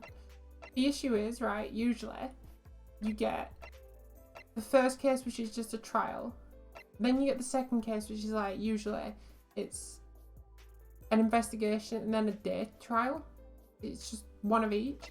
Then by the third one, you're doing like 2 investigations, 2 trials, and then usually 3 and 4 are 2 investigations, 2 trials, and then the last one is usually like a 3-day full trial, whatever. Investigation, trial, investigation, trial, investigation, trial. The problem is each single one has just been like, that's been purely investigation. That's been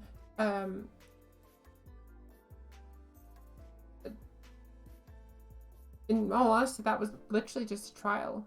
And this was like investigation and a trial. So like, in terms of Ace Attorney, I'm very surprised that this actually managed to get out. It's actually kind of low, it's kind of low bar for this game in this series, but anyhow, we'll start it and we'll deal with how the consequences are afterwards. The Adventure, Unspeakable Story, Episode 5.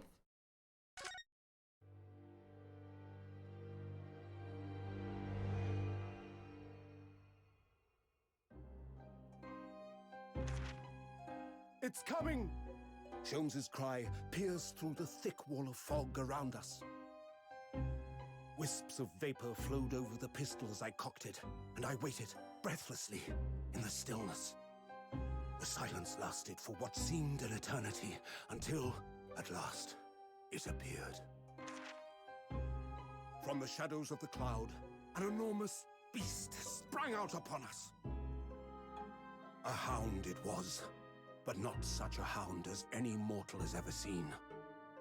Its eyes glowed with a smoldering glare. The whole of its ox-sized body was outlined in white-hot flames. Its rumbling pant and hideous howl, so terrified was I that I began to tremble with fear. "Look well, Wilson," Sholmes declared, gazing upon the mystical beast. "For this is the diabolical hound of the Baskervilles." And what does that hound mean?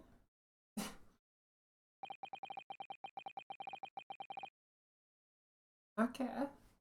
Is this the shadow we need to lift where it's just like kids in a dog costume under the fog of London? Our first 2 months in London passed by in a flash. In that disconcerting court experience we were first thrown into on the day of arrival, the day we arrived in this country. And in Mr. Seki's terrible ordeal that followed closely behind, we had emerged victorious. However, there then came an abrupt end to our opportunities to appear in court. Which was hardly surprising, of course, since I was nothing more than an amateur, an unknown student of law from a faraway land. The life in our little office was very quiet. That is, until it was shattered one day by that fateful telegram. 15th of April, 9:13 a.m. Naruhodo Legal Consultant.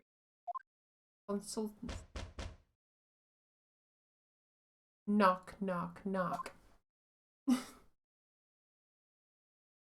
Oh wow, we actually did deck this room out. Nice. That morning, I was woken by an unreserved knocking at the door by the telegram boy. After he'd gone, Suzuto's behavior became very obviously strange. Suzuto-san? Yes! It's time. Is it time to leave for court already? Messed that voice up. Let me see. What case is it today? I don't think I'm scheduled to defend anyone at the moment. Huh? Oh. No, of course not. How silly of me. But I think Iris said she would make us some breakfast this morning. So, shall we go downstairs to Mr. Shelms's suite? Yes! He's still well taken by Mr. Shelms, even though it's like kind of a rip-off. Yeah, I don't think rip-off's the word actually. He's kind of a... You know, he knows what he's doing, but he's kind of doing it under false pretenses. Yes. I'm a detective, but I don't really know what I'm doing. Iris makes the most delicious breakfast food. She does, doesn't she? And once our bellies are full, we can leave for court in the fine fit form. Let me see, what case is it today? Here we go again.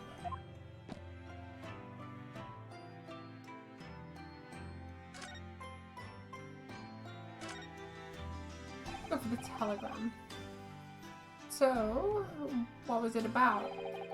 The telegram that was delivered this morning, I mean. Oh, telegram? I don't know what you're talking about.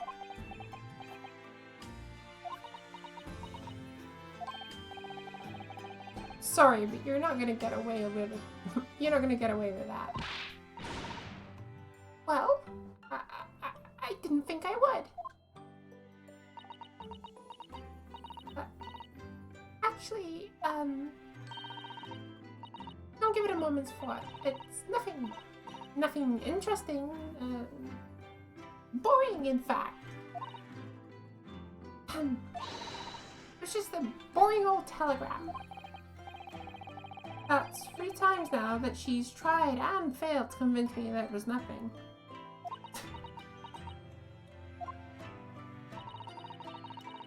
I promise that I'll tell you about it at some point. Alright, I understand.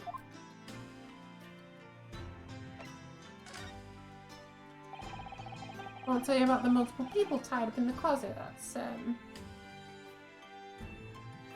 you know, that's, it's nothing.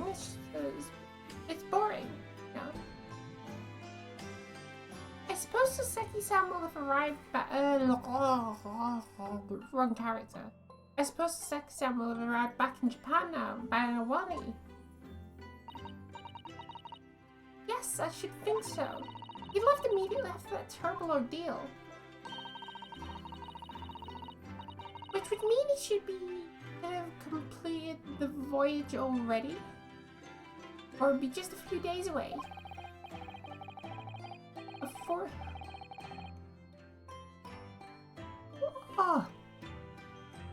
A fortnight ago, we had that very long telegram from him. You remember? Complaining of seasickness? But by and large, it seems the voyage has been going well.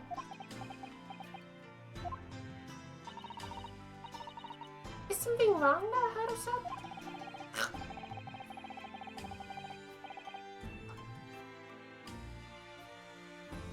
Whoa. I was just wondering, what might have become of Soseki-san if he stayed in London? That's all. You mean as regards to Lord Renzike's Reaper? Yeah. I can't help wondering if seasickness would have paled into insignificance in that case. The Reaper, the Grim Reaper, reaps your soul, consumes them.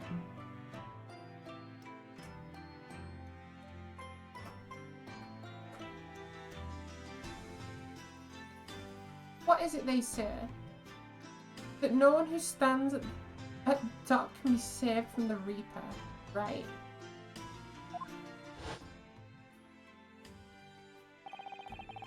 Like the way that nightmarish trial ended on the very day we arrived in London.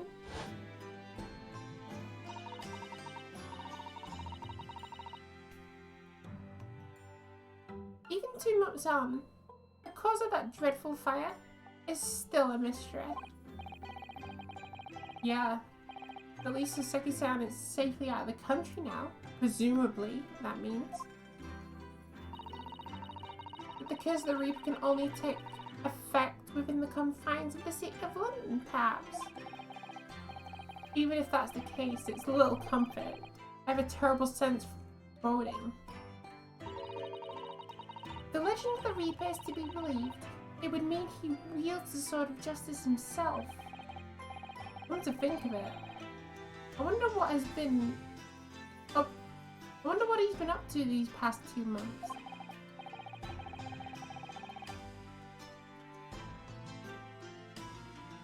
Surely not wielding that sword against more antiquated defendants. No, I don't think so. Apparently, Lord Anzac hasn't appeared in court once since our last encounter. Oh. Yes. Since Mr. Soseki's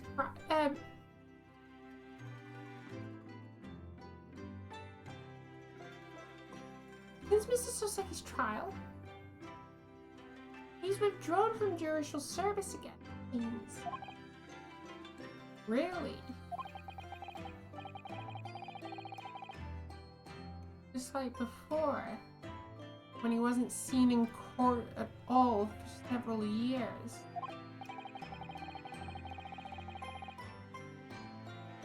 So, it's just been me who's had to face him at this recent spate of trials then.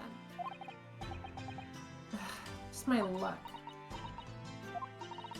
I wonder if luck doesn't come into it. Sorry, what was that? Oh, nothing. Nothing. Never mind. No, it's gonna be Lord Strongheart that's trying to, you know, kind of trying to prove a point, isn't it? Like we put our best man against you to prove that different ways of doing things can always present the best options. And you know, he's probably trying to prove, hey, look, this Reaper curse doesn't really exist. But it does, because you're in the city of London, and London's cursed, apparently.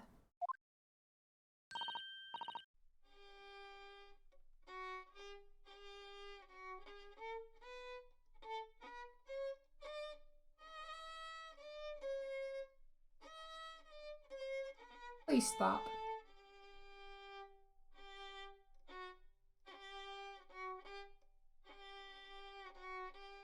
Morning, Runa. Morning, Susie. Good morning, Iris.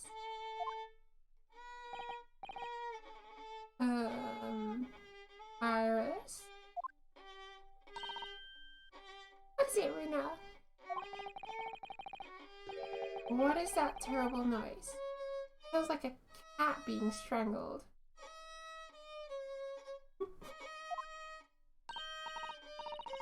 Ah, yes, you did notice. You noticed that.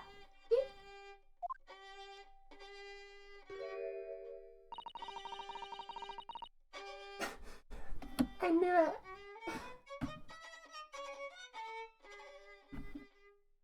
Lily's in the best form this morning.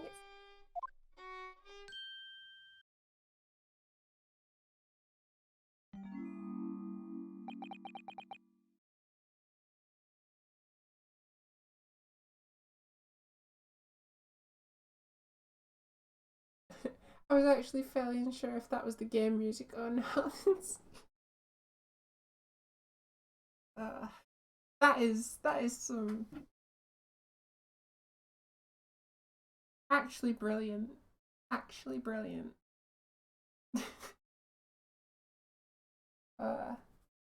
Trust me, you're still playing better than I could play there.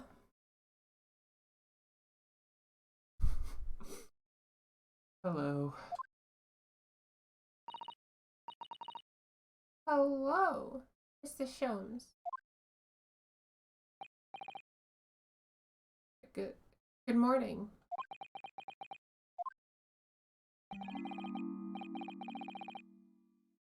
Good morning to die, perhaps.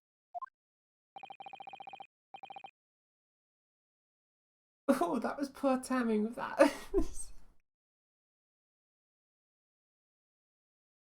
I don't know. I want to learn. I want to. Well, not violin, but I want to learn, like, you know, at least something. I don't think I'm like quick enough for it though.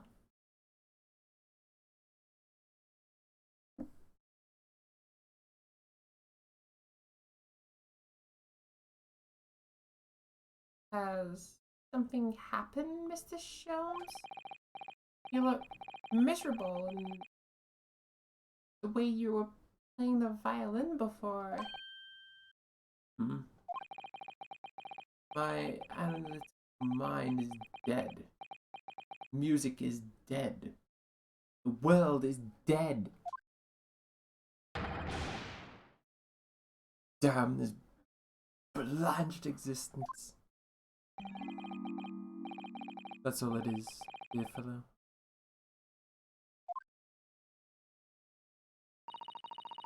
I'm afraid I don't understand.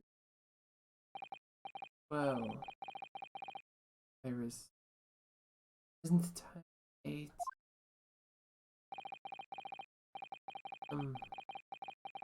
Dry toast and insipid coffee for me. Trouble.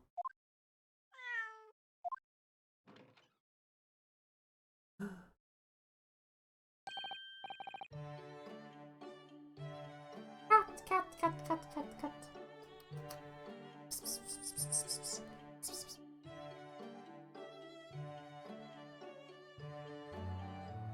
Oh look! It's Swagger High. Good morning, boy. Meow. That must be some kind of tiny door for cats to use. The nice cat. It looks very pleasant. He's got a little bow tie. He's a very sophisticated cat. But how did it get there? Well then, everyone. Time for breakfast. Oh wow. Oh, wonderful. Let me help you, Iris.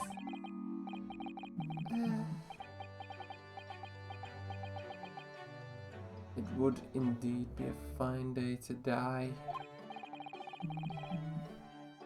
Hmm?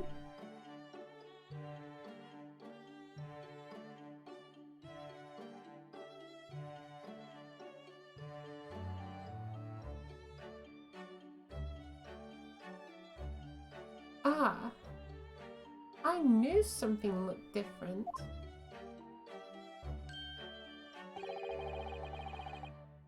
Something's missing from Mr. Shum's desk.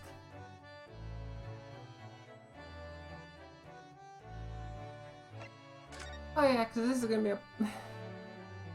Alright. This is gonna be a pleasant conversation. You seem very unhappy this morning, Mr. Shums. What happened? It used to be the case that my hand, this violin sung like the dawn chorus, its mellicent tones would make flowers bloom. It would? But now The muses are unamused with me. The goddess of music having thrown me over. Whatever do you mean, Mr. Shums? For hours I have bowed, for days even. I'm doing Van Zyke's voice, not Shums. For the night I have endeavoured. No veil. That sound, my tone, is lost. That brilliant, clear, unwavering tone. Gone forever. No more recitals of unbrindled emotion. Well, you haven't been practicing as much lately, have you, Hurley? Don't worry, I'm sure it'll come back to you in time. Heed my words, Mr. Naruhodo. The goddess of the arts are fickle. One day... wrong voice entirely. One day, they bestow genius on a man. The next, they unmercifully withdraw it. Oh dear. Oh dear. Ah, why is this happening to me? If they take the turn I have for the violin from me, what is left, for pity's sake? What is left? Deduction, perhaps? Isn't that what you're known for?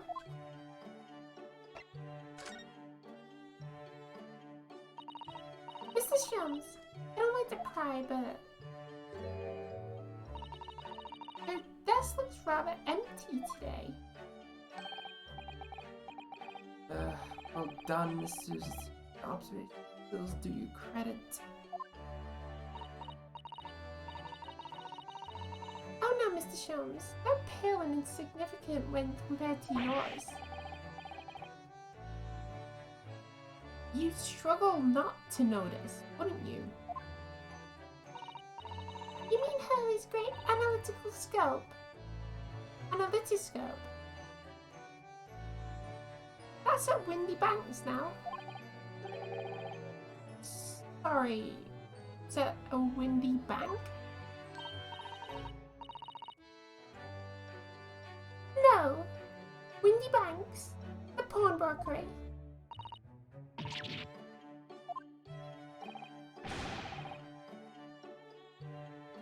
You mean you pawned that enormous machine of yours?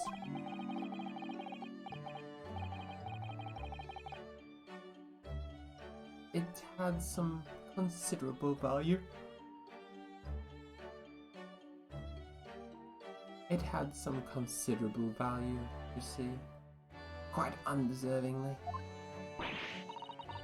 But is it a very important machine for your work?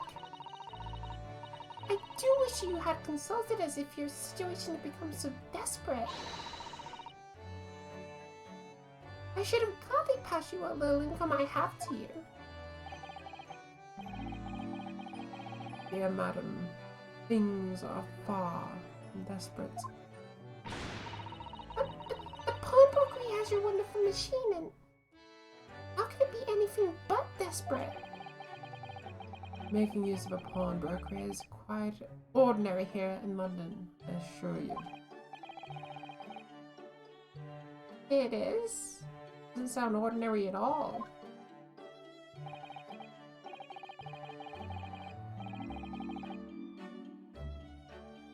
It would seem that neither of you fully understand how pawnbroking works. Oh. What's to understand exactly? Is he just gonna, like, keep moping? I don't like him when he's like this. What did you mean when you said you don't we don't fully understand how pawnbroking works. The people of London, pawnbrokeries are akin to banks.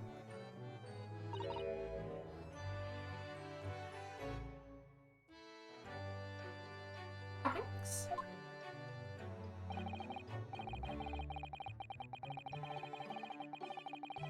On Mondays, merchants relinquish their finest jackets and trappings to their pawnbroker of choice. With the money they receive in return, they are able to happily trade throughout the week. And then on Saturdays, they go to recover their things using the money they've earned.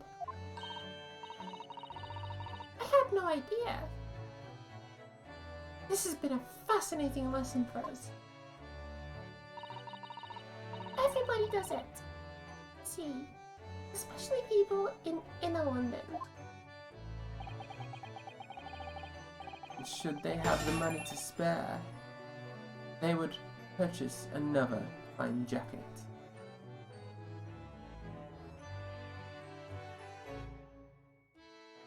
Thank you for following. Saifo Inuad. I'm sorry, I probably butchered your name. I can't. I'm not really sure how to pronounce that.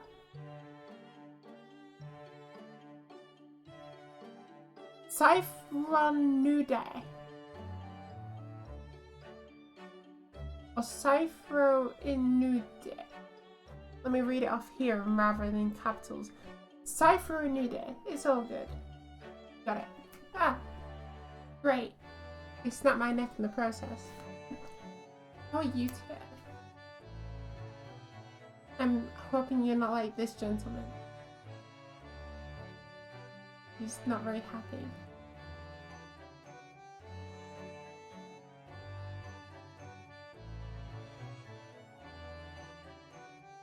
I will do if you're happy with that.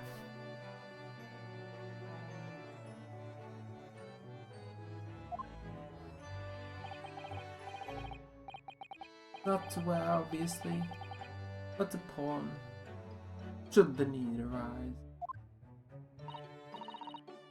Oh! How ingenious! So, whenever we have something that's getting in the way, we leave it up in the bank, you see. Pawnbrokery can be thought of as an extremely secure vault. Who would have thought that even pawnbrokers are different here in Great Britain? Of course, you have to watch Hurley with it. Sometimes he pawns things he really shouldn't. Don't you, Hurley?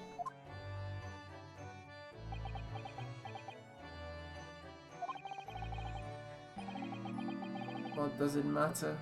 No one's dead to me now.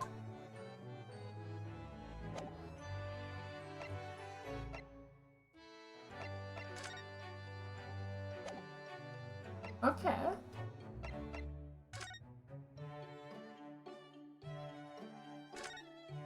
I speak to you. Oh, we're talking about the cat. Mr. Natsume's cat seems to have settled into his new home then. Oh yes. I've become very attached to little Waggy.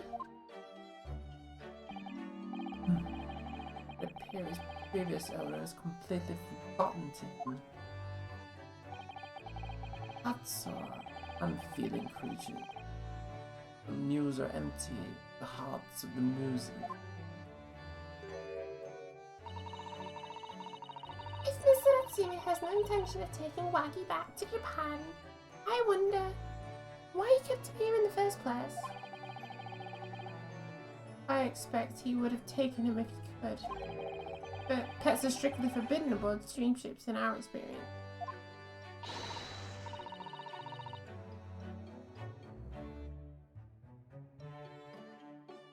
And for good reason.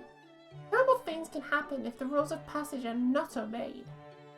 Yeah, we know. We know that for facts. Oh, I don't mind. Because Waggy is adorable. Meow.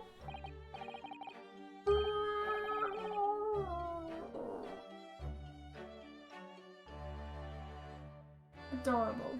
Oh well? Oh well? Oh well? It's not oh well, is it? It's the other one. Nice. Oh yeah. What about the door? I don't remember seeing that tiny thing in the main door before. Where'd that come from? Oh, you noticed. You are observant, Runo. Look, I use this. It's my latest invention. What? What is that? I call it the cat flapomat.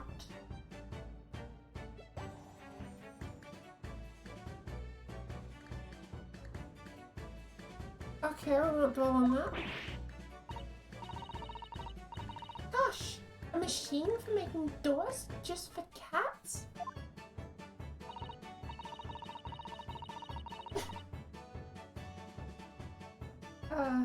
Yeah. Alright. I've already had my my share of the obscurity in this game today. How are you doing today?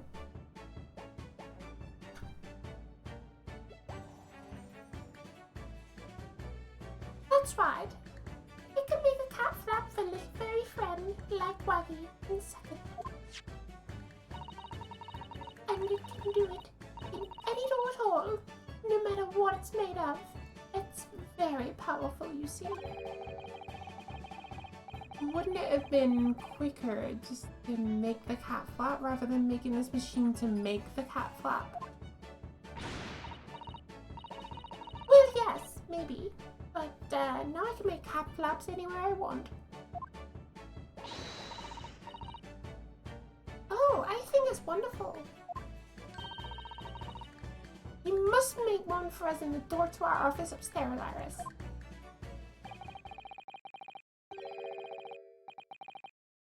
He really knows how to come up with unconventional inventions, this girl.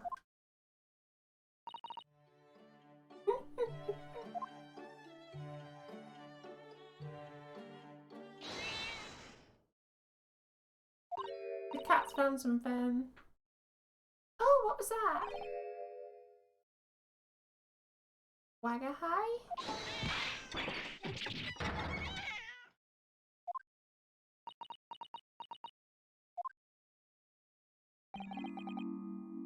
What was that? Oh no! Wagga high's tangled up in your violin!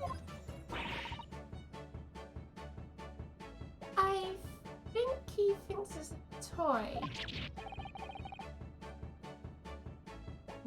No. What's he doing to it?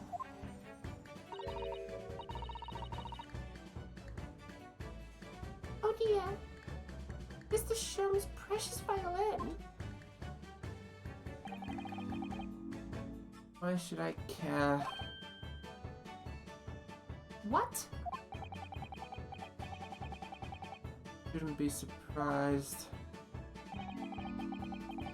Cat is a more accomplished musician than I know.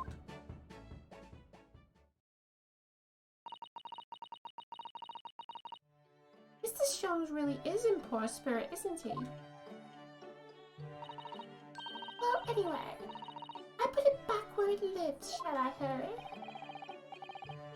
Out of the cat's reach, if possible. Maybe we should assess the damage.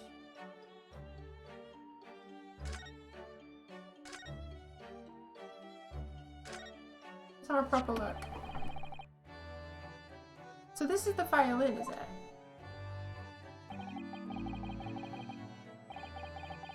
It's a Stradivarius. Strad.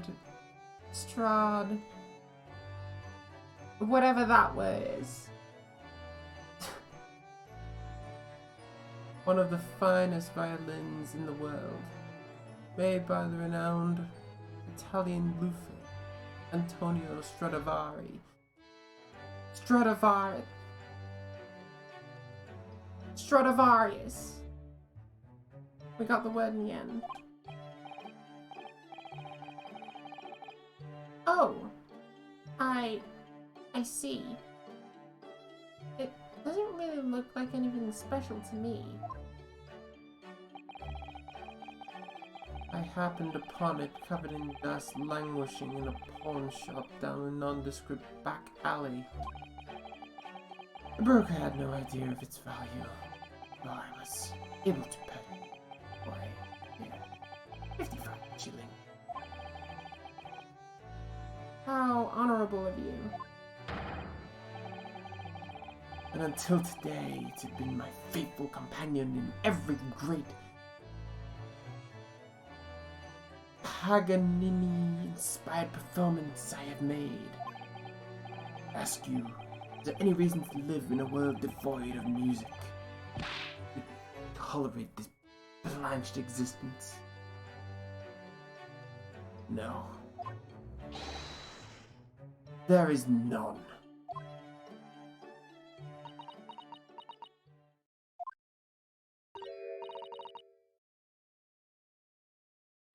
Mr. Shams. What, dear madam, what? My thoughts are preoccupied with fancies of release from this dull routine. Well, it's about the violin. It looks very different than normal, don't you think? Hmm? What do you mean, Mr. Zato? Oh, joking again.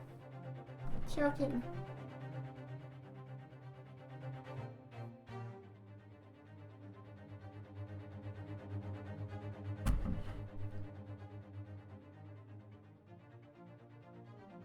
Got fluid intake. Oh, Susie's right. Yes. Yes. No, let me get the right voice. Yeah. Yes. Tone of this word is completely different. And that's not all. I'm sure there was no crack here before. Wait.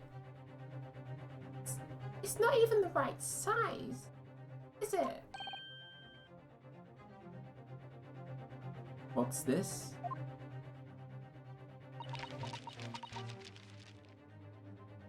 That book is everything, apparently. Had to be a layer, the violins. I'm terribly sorry to have to tell you this, Mr. Shums, but that instrument isn't a violin at all. Then what? I believe it's an entirely different instrument called a viola. Viola? What's that? Ah! Yes, our great deduction man right here. Right. You are quite right. This isn't my faithful Stradivarius. So what is this piece of stringed flotsam? Violas are just small violins, I think. Makes sense. They're very close. But I'm no musical person. The closest thing I can do to make music is to blow into a trumpet, because I don't know anything about music theory. Even though I have a level 1 in it, apparently.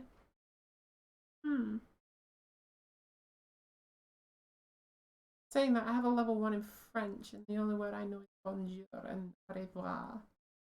So...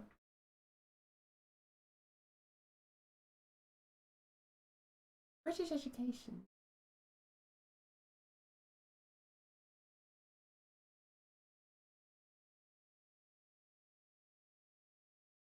So what, pray, is this piece of string flotsam?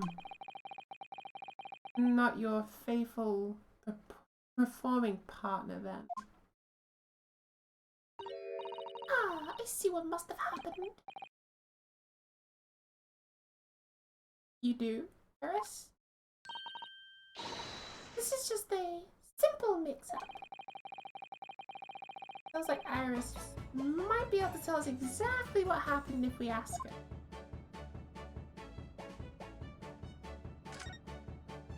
Go on, tell me exactly what happened.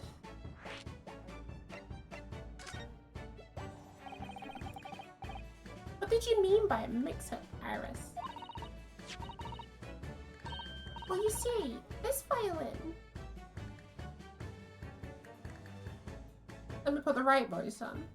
Well, you see, this violin... Sorry, this viola... I mean... was at Windy Banks until last week. At the pawnbrokers. Not Mr. Shone's beloved music partner.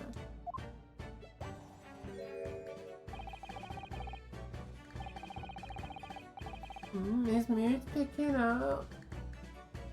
There is a proverb from the East with which you are no doubt familiar, my dear fellows. Always let a beloved child travel. Yes, indeed. So you sent your beloved violin to the pawnbrokers in the hope that it would experience personal growth? Oh, what a wonderful idea. Yeah, and someone bought it and then traded something else in which you obviously thought was your violin. Okay, that makes sense. Last week, I pawned my great analytoscope in order to release my precious instrument. But it would appear Mr. Winterbank had mistakenly furnished me for this bawdy fiddle instead. But my ears cannot be deceived by the hollow timbre of this piece of timber. No, but your every sense was deceived by the fact that it just had strings. Okay, that's perfect for our character. Perfect. Pshaw! A fine state of affairs this is. And why I always say, Mr. Neverhodo, never trust a pawnbroker. They will try to fill you every time.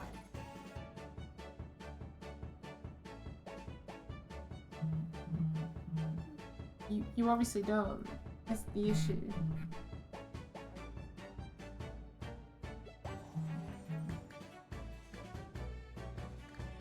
You obviously must trust them because you use them.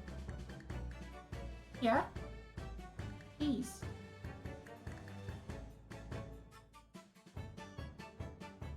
Can't believe that. Alright. Move on. Move on. But earlier you told us that you could think of a pawnbroker as an extremely secure vault. Right? Yeah? No? Hmm? Come, Mr. Neverhodo. Dilly-dally will get you nowhere. Sorry? Crunching your toast with that vacant aspect.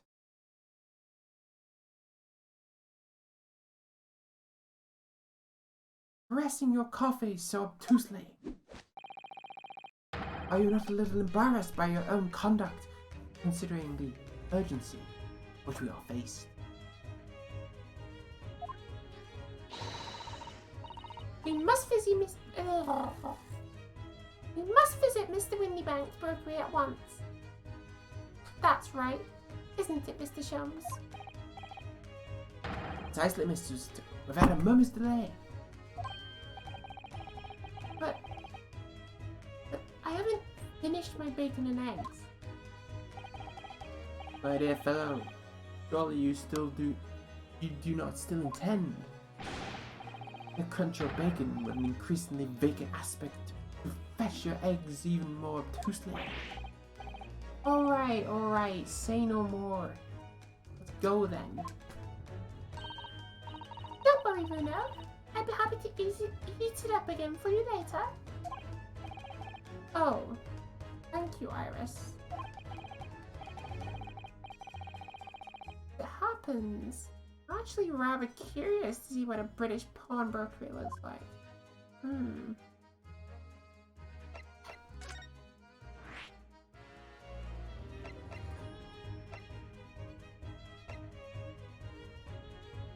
Okay, let's go Baker Street first. Let's see what's happening here. Nothing, it would seem.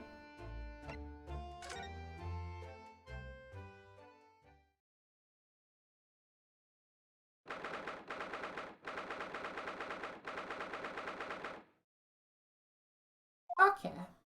Alright. Let's see the guy running the shop. So this is a British pawnbroker. It's also got the same theme as the Guardians.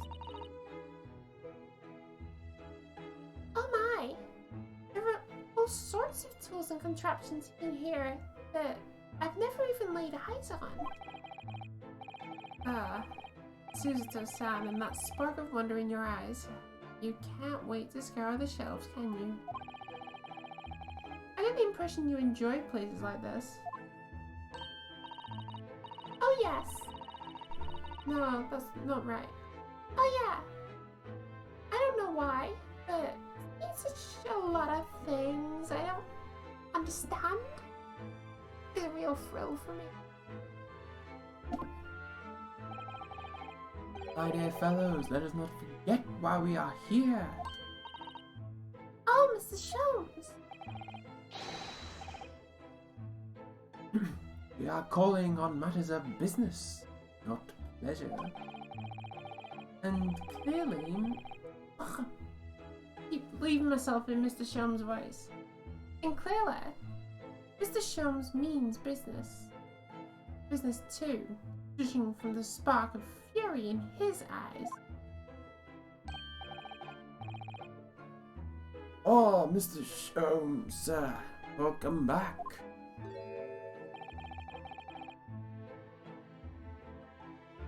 Did you hear that brazen welcome? Well, yeah. We are potential customers after all. We are disgruntled customers, Mr. Naruhodo. And it is time to inform Mr. Windybank of our ire. Come! The fight is afoot.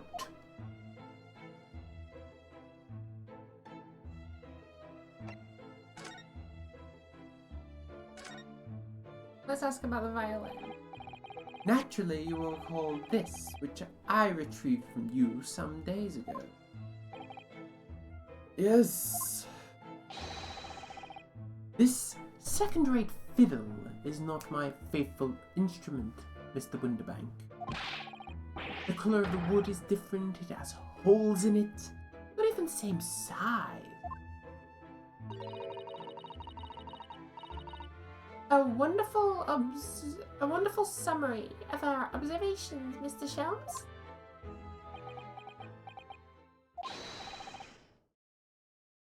I am so very sorry, sir. Utterly unforgivable of me. Inexcusable mistake for a pawnbroker. But there is only one way to make amends.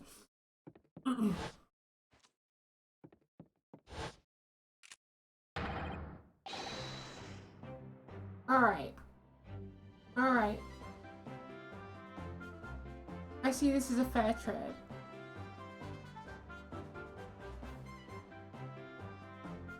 I shall have to take my own life.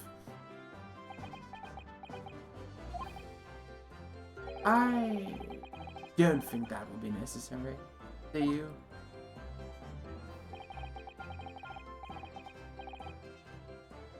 If I may say just one thing before I pop off.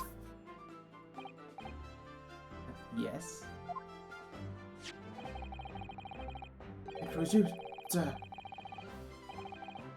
Mr. Sholmes, who took it upon yourself, sir, to remove the item the other day, I believe. Sorry? As I recall, you entered the storeroom to fetch your violin, and when I heard, aha, here it is. You did? When I turned to comfort you, you had taken the viola and left, sir. However, there can be no doubt that the blame lies firmly at my own door for allowing you to leave. So I shall not grumble or grouse any longer. May this guilt die with me. No. Stop, my dear fellow. The fault is mine.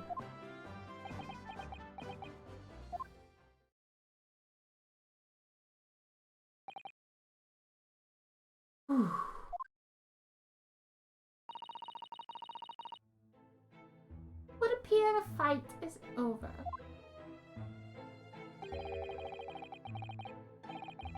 I do humbly apologize, Winterback. Evidently, my questionable disposition precipitated this tragedy. Well, it wouldn't be Mr. Herlock Sholmes about that questionable disposition now, would you? I do believe you might be right, sir. Either laugh or cry, I assume. Or I suppose. You are, it must be said, one of my more challenging customers. I needn't remind you of the particular collection of items you brought from my door in the past.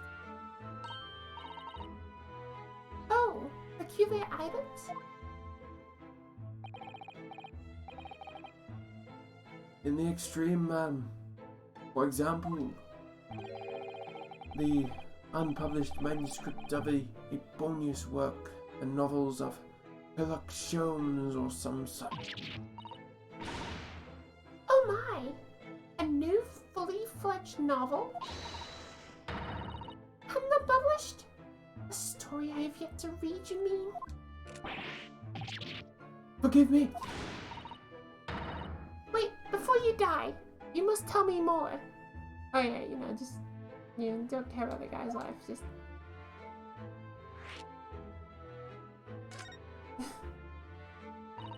I must know more. Tell me everything. Wow. This just sounds really fired up.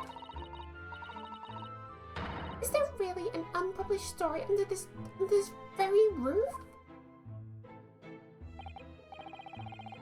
Well, one day, the gentleman here brought in this old metal chest, you see. I should like to entrust this to your care for a while, Mr. Winterbank. For a chest like that, 1 shilling, sir. Not a farthing more. It houses some very great value indeed.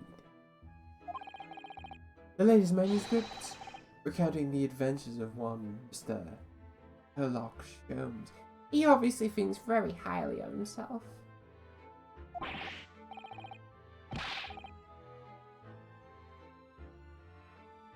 I beg your pardon. A manuscript? You wish to deposit a manuscript? Indeed I do. For I am confident it will be quite safe here. And that was that. As such, Mr. Sholmes' latest tale of otherworldly mystery lies dormant in my storeroom. Sholmes. Is that really true?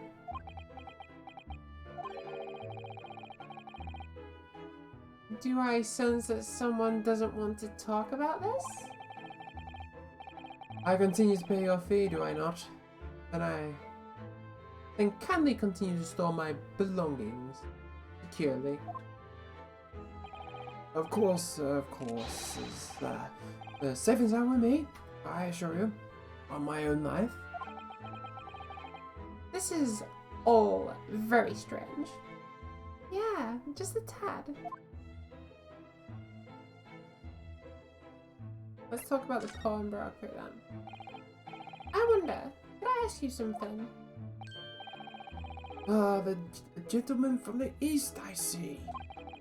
Yes, that sable suit, I suppose I could offer you a 6 pence for it. Without wish. I was gonna say without washing this. What? Nah. Without wishing to offend, the tone is somewhat dull. Sorry? Aha! But for your splendid attire, man, 5 guinea, no less. The colours are exquisite, the design exotic. Eastern Arch's finest, might I say. Oh my! 5 guinea, you say? How interesting. Why do I feel I've suffered some kind of defeat here? Actually, I was hoping to ask you about your business. I've heard it said that pawnbrokers are used rather like banks here in London. Yes, sir, indeed. Many of my customers utilize the establishment as you describe. I appraise the items, offer them proportionate loan, and 2 months of secure stowage. Stowage. It will give you like so much like free storage. Storage, my guy.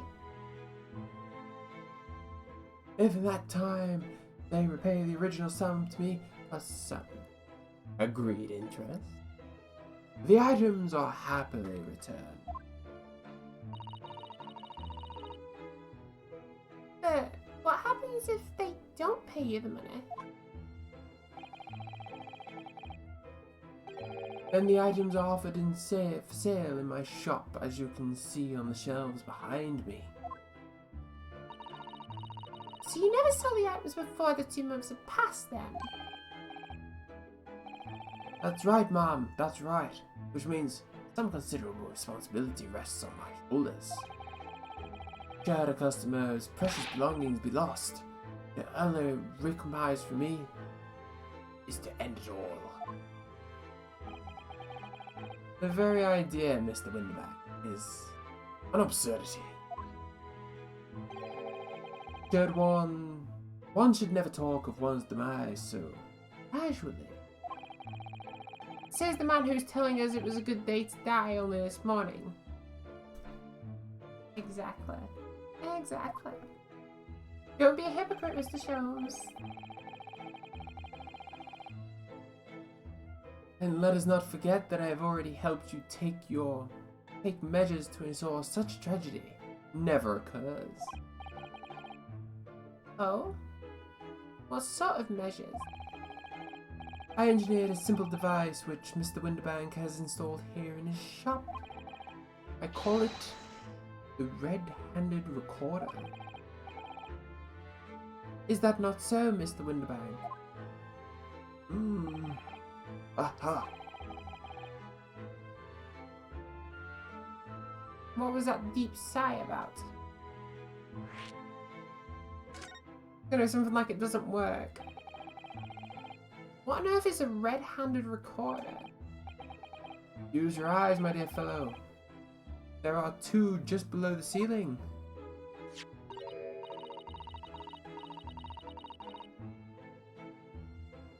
I can see what appears to be a camera attached to some sort of timing device. very astute.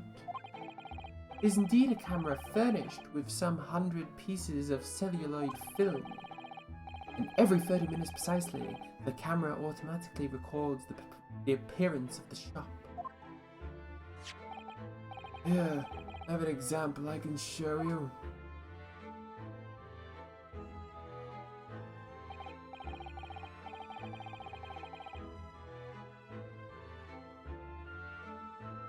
Ah yes, a print from the camera set to record the activity at the shop counter. It's basically made surveillance, right? I developed a special type of film so sensitive it can produce a crystal clear image even in darkness. Really? That's extraordinary. Definitely extraordinary for him, yeah. Yes, you can clearly see the counter and the door behind it. Look.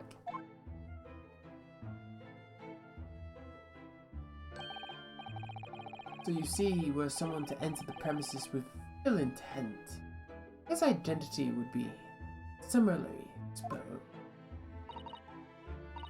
But did you not say that the photographic prints were at 30-minute intervals? Indeed, as you say, dear madam. And what if the incident were to occur in between time? One could only say that would be a cruel twist of fate.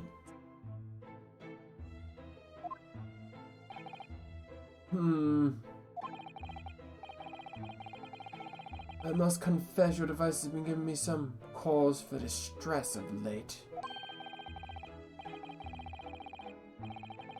I beg your no. I beg your pardon, Mr. Winterbank. Surely they are anything but distressing. Reassuring is the word. It's the cost of the film, sir. You most graciously placed not one but 2 cameras in my shop after all. Which means I must pay nigh on 100 utterly useless prints every single day. I am afraid that the cost of the film will break me before I'm very much older.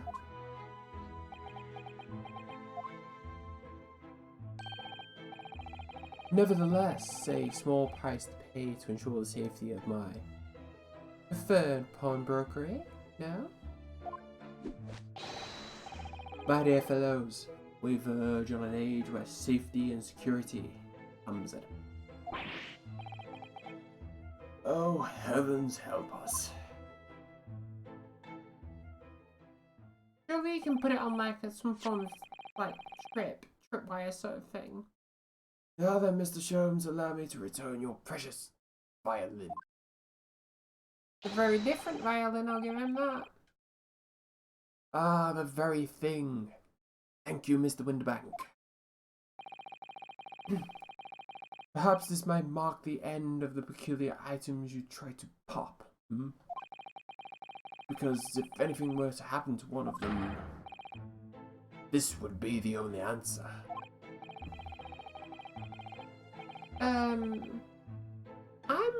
I really think you ought to stop waving that gun around. Someone could get hurt. Fear not. Sorry? I've only loaded a single bullet, so no one but myself could possibly be harmed. That's not really what I meant. Good day to you then, Mr. Winterbank. Been a pleasure as always, Mr. Sholmes. So, Mr. Naruhodo, now we can explore at last. And explore we will. Next week.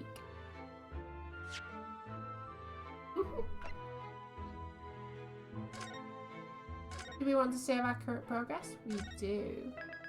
So not only did we meet a depressed Sherlock Sholmes, we also met a man who likes to threaten himself with a gun. At least he takes his job seriously. So What did we learn? Number one, doesn't matter how smart you are, doesn't matter how well educated, how well off you may be in this world. If your wife gets in a heated dispute, you need to duck for cover. Otherwise, you may get a broken bit of a knife in your pipe.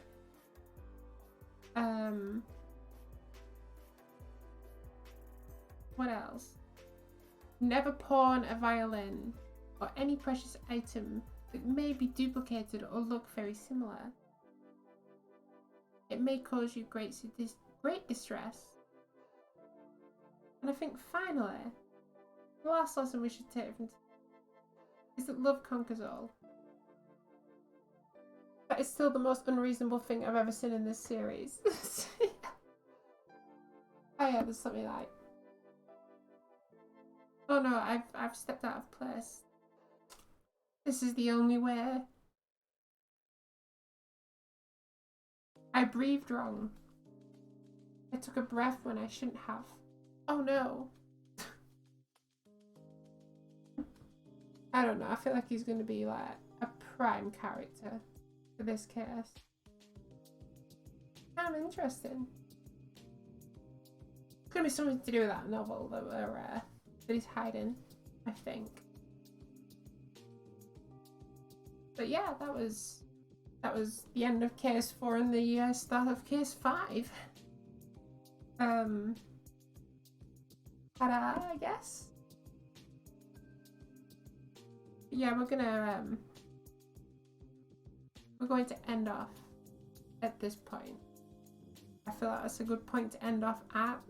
We can do some investigating properly when we come back.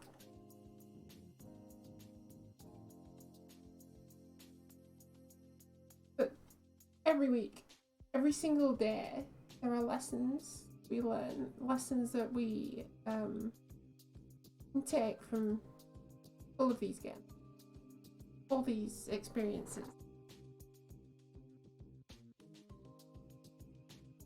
Today, the best lesson that we found was don't overreact. The stream was fun. Even though I was having trouble with the voices, push through. We had a good stream. It was good. And that's what I mean. Best lesson is to don't overreact. Don't kind of run off in the haywire of the voices got better after the start. Yeah, I was just having a bad run, I think. Like I said, I've trained my voice quite a bit, and once you're back into it, like you something to do with like the muscles or something must just realign themselves, because now I feel fine and I can kind of push myself to do anything. As long as I can do this voice, you know, it's like whoa, whoa, whoa, whoa. I can do any voice. If I can't do that voice, then it's completely lost. Yeah, don't overreact. Take everything on with a level head. And don't pawn your valuables. Careful not to strain your voice too much there. It's fine. This voice doesn't really strain that much. The problem is that it's not the right voice. So that's my reason for training. I don't want to ruin my voice, but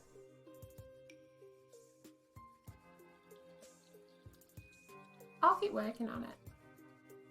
Drink plenty of water and do what I need to do. But with that, I'll end the stream off right now. So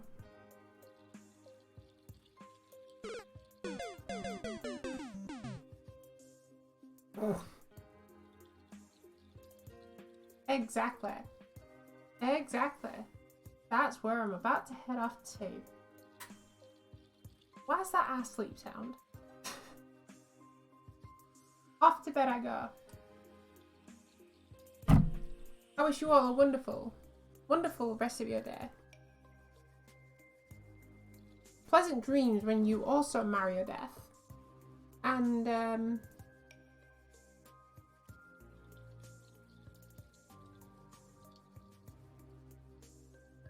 I wish you luck in whatever you're doing at this moment.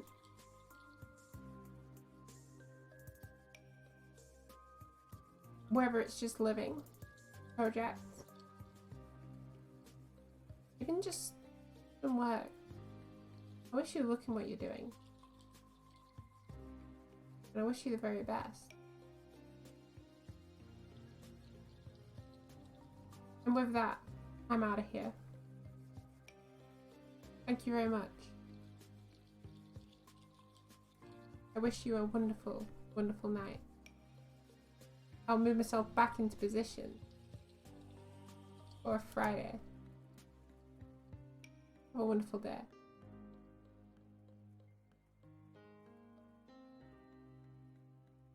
Oh, I'll send you this first.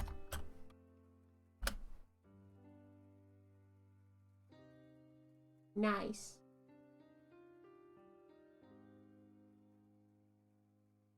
Yeah, we got a vibe.